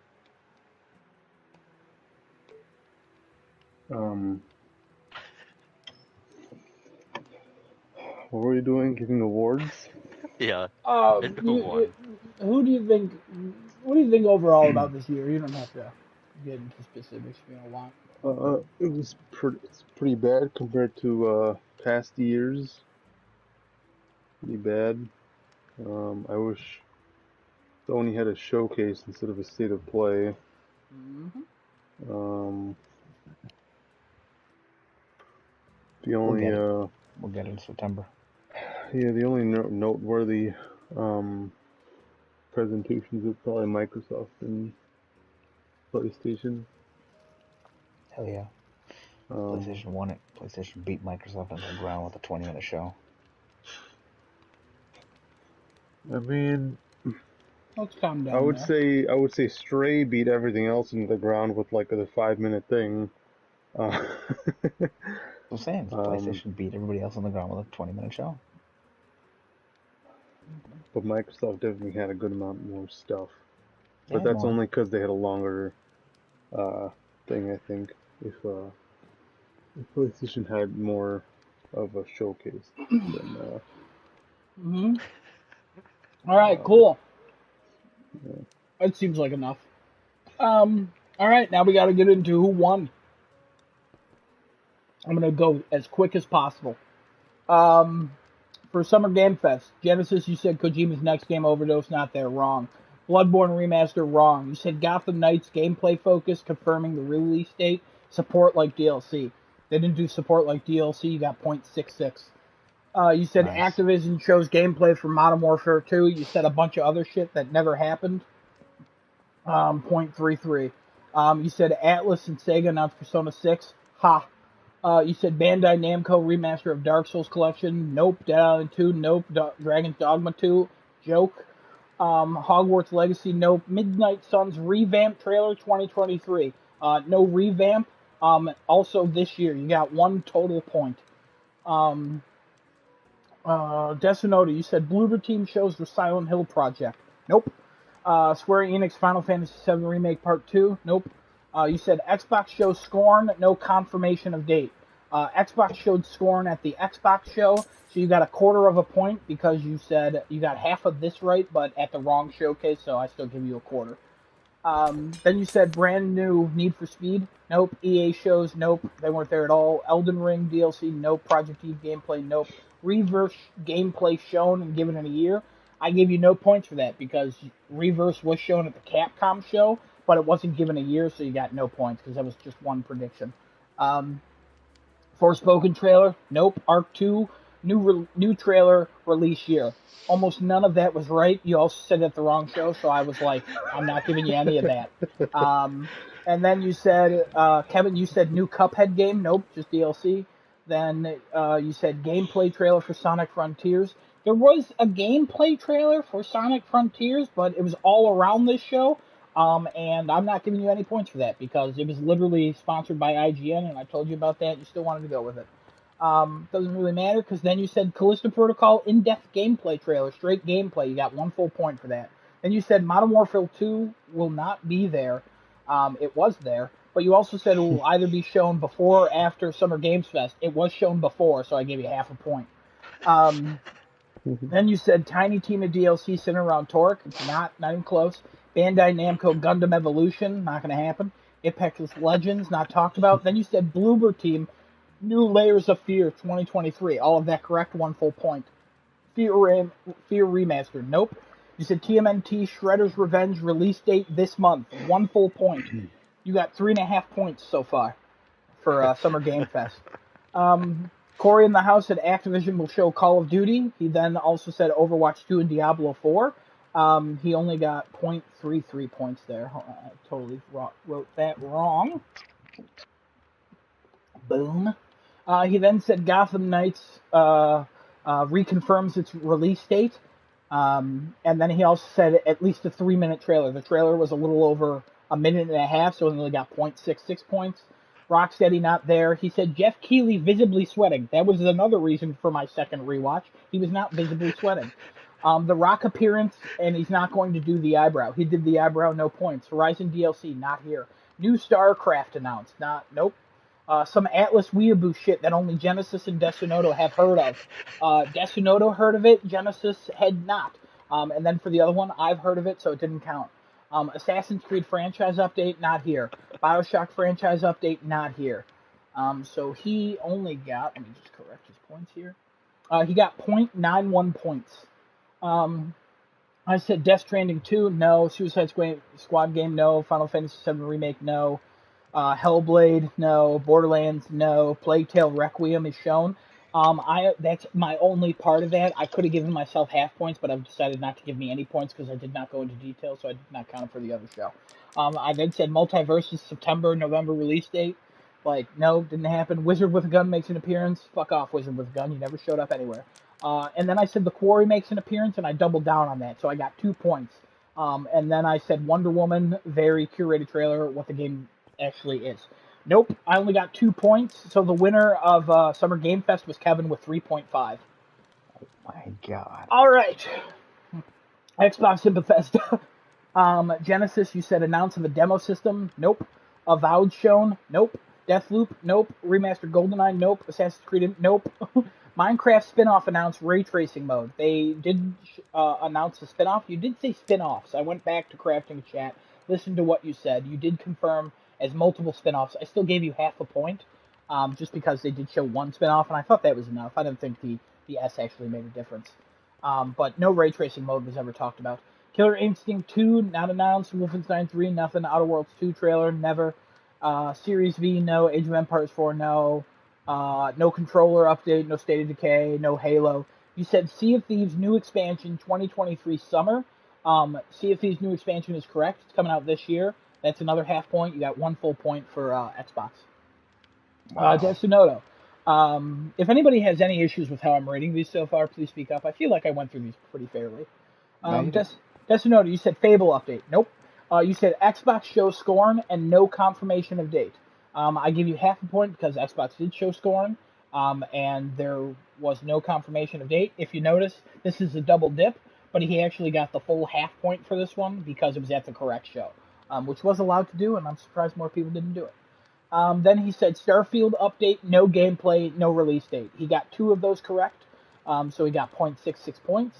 He said More Stalker 2, and he doubled down on it. More Stalker 2 was not at this show, it was at the other Xbox thing. I said I would count it, but they didn't really show off More Stalker 2. They literally gave a CGI trailer, which I didn't consider More Stalker 2. It just confirmed Stalker 2, because they're in a whole fucking... like they're in the war and their community manager left to go fight in the war. A lot of them are working in like a bathroom. This one woman's working in a hallway with a one-eyed dog. Like they're just going through the shit and they're still working on this. This one dude was like, "This is where I take walks," and every building around him was exploded. So yeah, no points for you, for that. Then Somerville, nope. You said more gameplay for Slime Rancher 2. I gave you a point for that because Slime Rancher 2 ended up appearing at the Xbox extended thing. So you got 1 full point for that. So, because I said it would count for things that here and there. So, good for you. You also said Forza Motorsport coming next year. That's 1 full point again. You also said Warhammer 40k Dark Tide. That did appear somewhere, but I don't remember where. Did it appear here or Summer Game Fest? That's the one I had to relook at, and I forgot to look at, because I did mention it somewhere. Yeah, I remember seeing it too. Was it at Summer Game Fest? Yeah, I think it was at Summer Game Fest. Oh man, I did mention it. I just don't know where.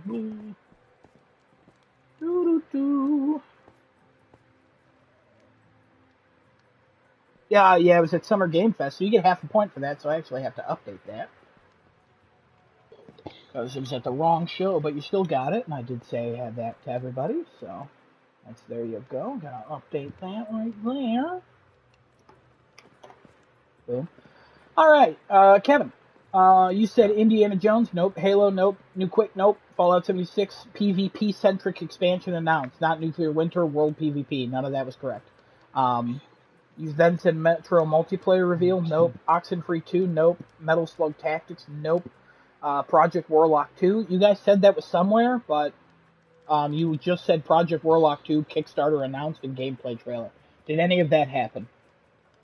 No. Cool. You said Elder Scrolls 6. Nope. You said Redfall gameplay shown. 1 full point.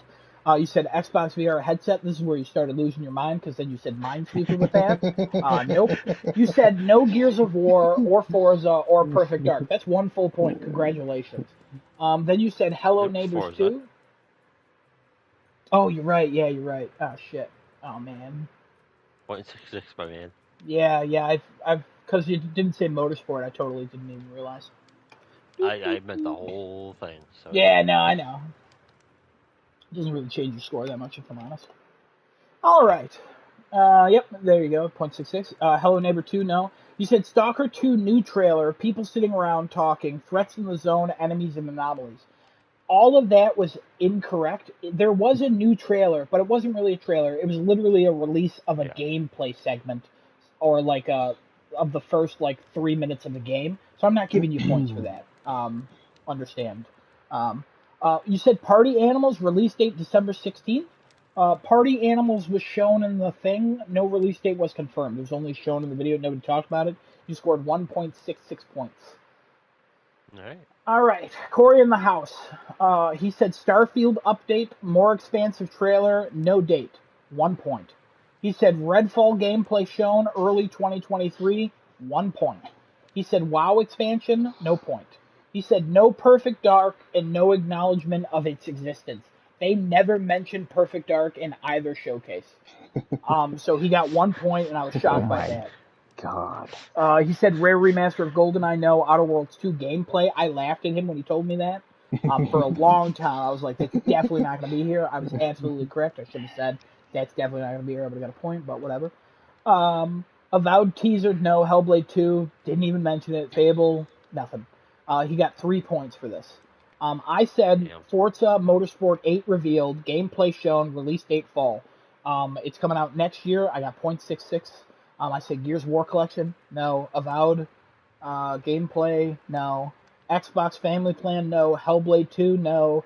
I then said Starfield is showing off, actual gameplay scene, specific release date in 2023 confirmed.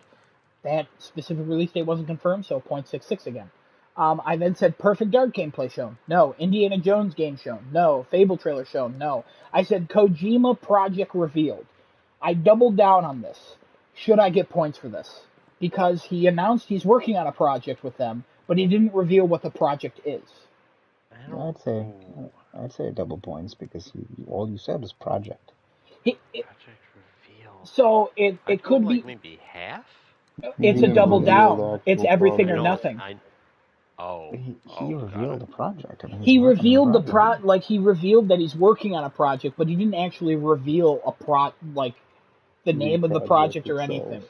So But you didn't say the name. You said just a project. I did just say Kojima project revealed. That's why I thought I would Yeah, just bring this up. So, yeah. No, that's fine. I'm Double cool with it. points. Whatever. all right, double points, There cool you go. too. Plague Tale Requiem available this month. Not even close. Adam, Doom 3. Controller website revamp. Not one thing. Guild Wars 2. Nope. Grounded confirmed their release date. New additions. They didn't confirm new additions, and the release date is only a month, so I didn't give me points for that. I ended up scoring 3.32. I still became the winner of Microsoft. So congratulations Wow. to me. Wow. Capcom. Genesis. You said RE8 DLC announced, holiday 2022, second DLC Q1 2023, third DLC Q2 2023. Only one of those things was correct, but you also doubled down on it, so you got no partial points. Well, Then fuck Street me Fighter then. 6 open world story gameplay trailer, custom character, learn from past Street Fighter characters. So they confirmed that it wasn't a story gameplay trailer.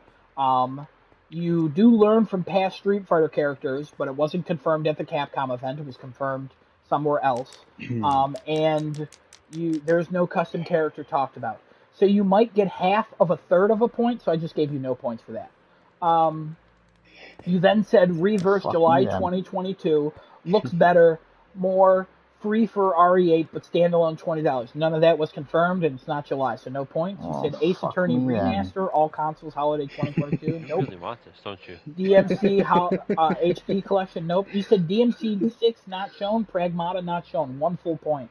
Your total 1 full point. Destinoto. You said Reverse shown, gameplay given a year. There was a snippet of gameplay, but not enough. I think you and I talked about this, so I didn't give you that. They also, I also asked you if it was going to be a year or a specific date. You said a year, so you got no points for that because they announced a specific date. But you still, Reverse was shown, so you got .33.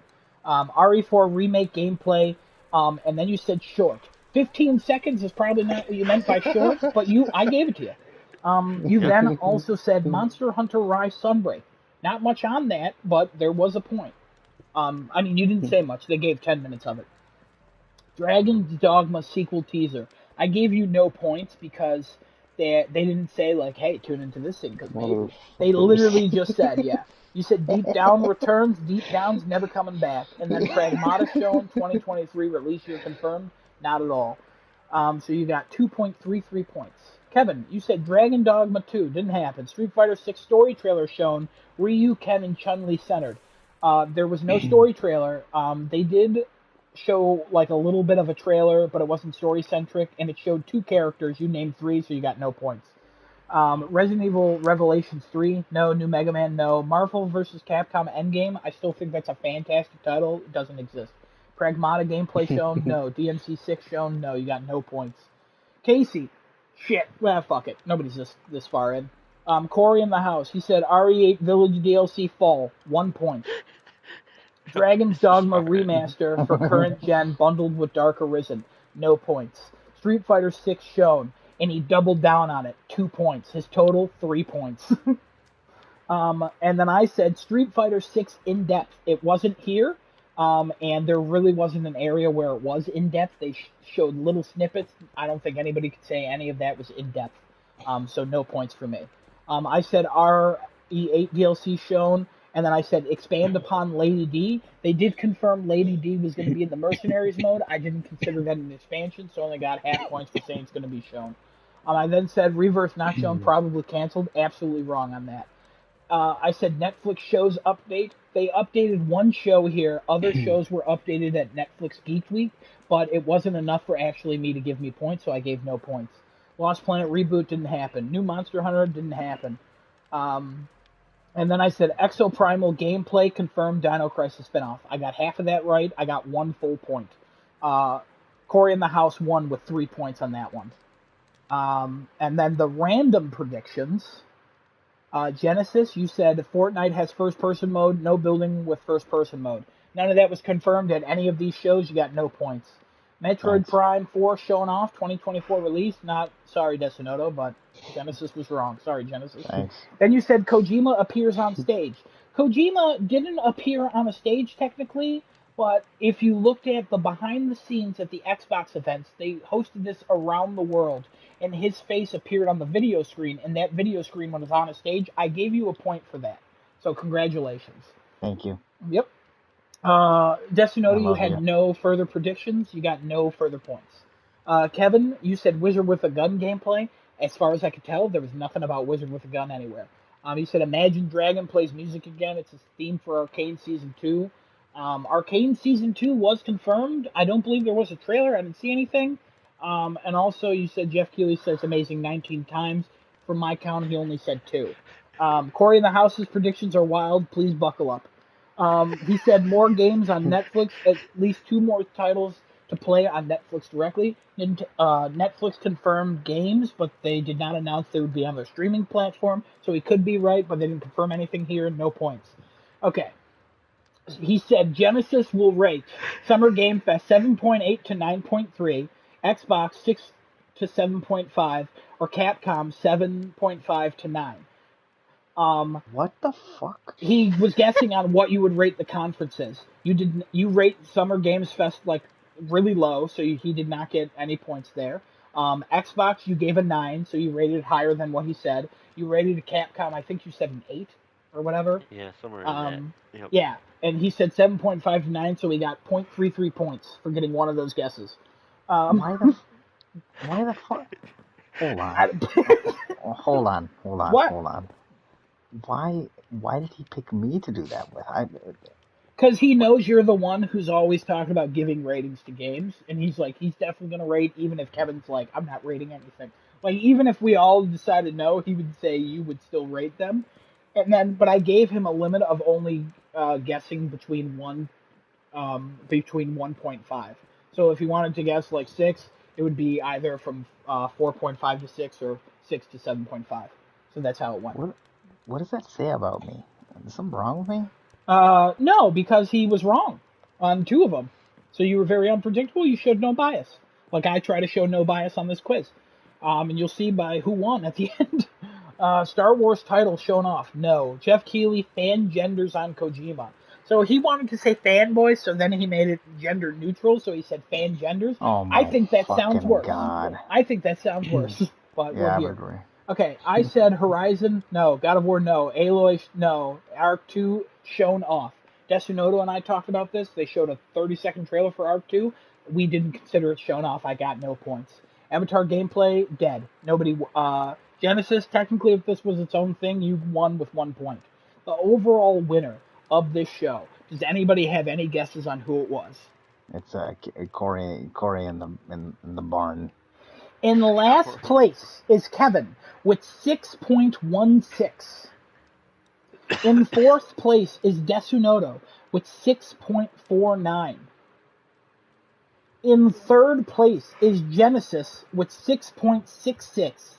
In 2nd place is myself with 6.82. And in 1st place is Corey in the House with with 7.24. Wow. Is that It was everybody with very almost close. almost 1 point, right? Yeah, it A little was over 1.1 something. 1.08 was the spread of our points. Wow. Good job, It was everybody. very close. I feel like I've rated everything very well. Like I feel like there was no to what I gave myself. I was lenient for some things and I was kind of on others, but like overall, yeah. Corey in the house is the biggest gamer of us all, and he's not even here. Hey, So there you I'll go. take it. That was awesome. That's Good job, everybody. that's that. I'm glad to do that point thing. Love doing that. It's one of my favorite things to do, even though I have to watch every conference, sometimes twice. Big fan. Congratulations, everybody. Everybody was real close last year. I don't know if everybody remembers, but I won by like a mile. So I'm glad that somebody else won, even if they're not here and part of the main cast. So technically, I won again if we don't count it, but not by a mile. So real good. Well, We did it. We did it, Reddit. there you have it, folks. Oh, That is um, we added TMNT Shredder's Revenge to the Vigi games, and we also added Neon White. Everybody gave their scores. We'll find out sometime later. There's a couple games we might add, like Escape Academy, Cult of the Lamb, and Bear and Breakfast. But those don't come out till like July and August. Escape Academy, Kevin, you might be interested. I don't know if you've heard of it. Nope. Um, Multiplayer game. You're a student at a place called Escape Academy. You're being taught how to become an escape room artist, and you have to work as a team to figure out how to escape. Mm-hmm. Also, currently, Desunoto is still in the lead for the 2022 Metacritic score predictions. Oh. It's me and you Oh. basically battling for first by like 5 points, Oh. and everybody else is like 30 points behind. Wow. Yeah, I thought I screwed up because I'm like, what? Where the hell was the big dip? And then I realized it was all little ones just adding up. But yeah, there you go. all That's right, it. and there's episode 97 in the Where'd books, Kevin folks. go?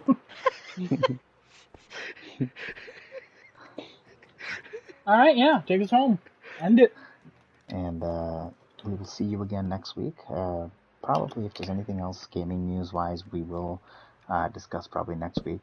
We're going to probably go back to the normal format next week unless something else happens. But as always, everybody stay safe out there. Go get your COVID vaccines. Don't get stupid. We'll see you again on twitch.tv/craftingachat, youtube.com/startingtoolate. And we're signing off. Take care, guys. Bye bye, motherfuckers. Hooah!